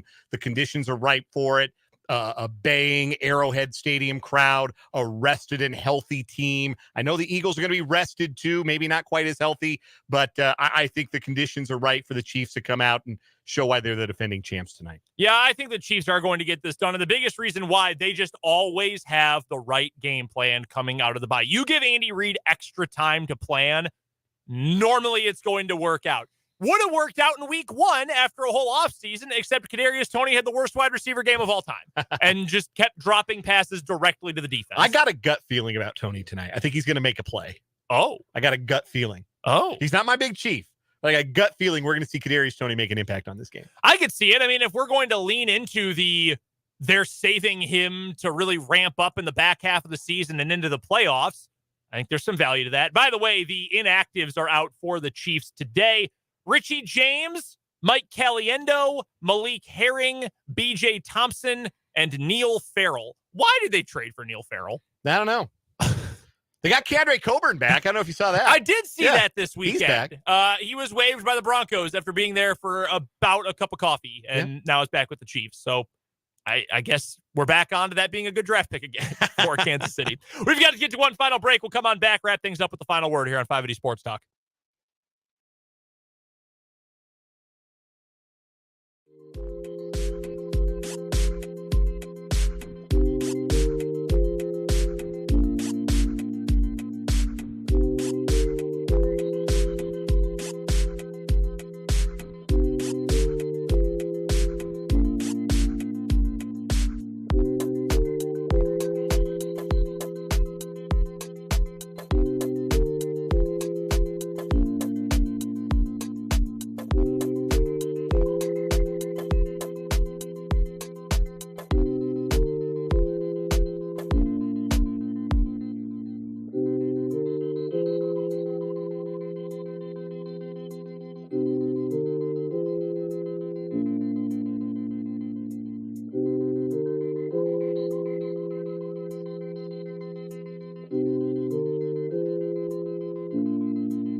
Let's wrap up 580 Sports Talk with a quick final word before Eagles-Chiefs, Dan. K-State fans celebrate 15 straight wins in the Sunflower Showdown rivalry and a hard-earned, hard-fought one that probably feels as good as any of the 14 that came before it. KU fans, rest assured, the gap is closed. Your day is coming very soon in that rivalry to turn it around, but K-State gets to celebrate, keep the Governor's Cup on Saturday. Hell of a game, and I hope future Sunflower Showdowns are as compelling. Yeah, no moral victories, but I will say I've been waiting a long time for a stadium that full and for a rivalry game to mean that much in that building, and I'm glad they sent it out that kind of way. And one final thought, too. The best player in that game was Devin Neal, and I don't know if he's going to come back to KU for his senior year or not. If he doesn't, though, KU fans, enjoy that you have that dude, because that's one of the best players to ever wear crimson and blue, and he gave you a real glimpse of that this past weekend against Kansas State. Appreciate him for the final couple of games you might get with him as your running back, because, man, he is a stud. We're back tomorrow from 2 to 6. We'll recap Monday Night Football, talk a little college basketball with Michael Swain, and a whole lot more. But until then, for Jake LeBon, for Dan Lucero, I'm Brendan Rosinski. Eagles-Chiefs coverage is coming up next.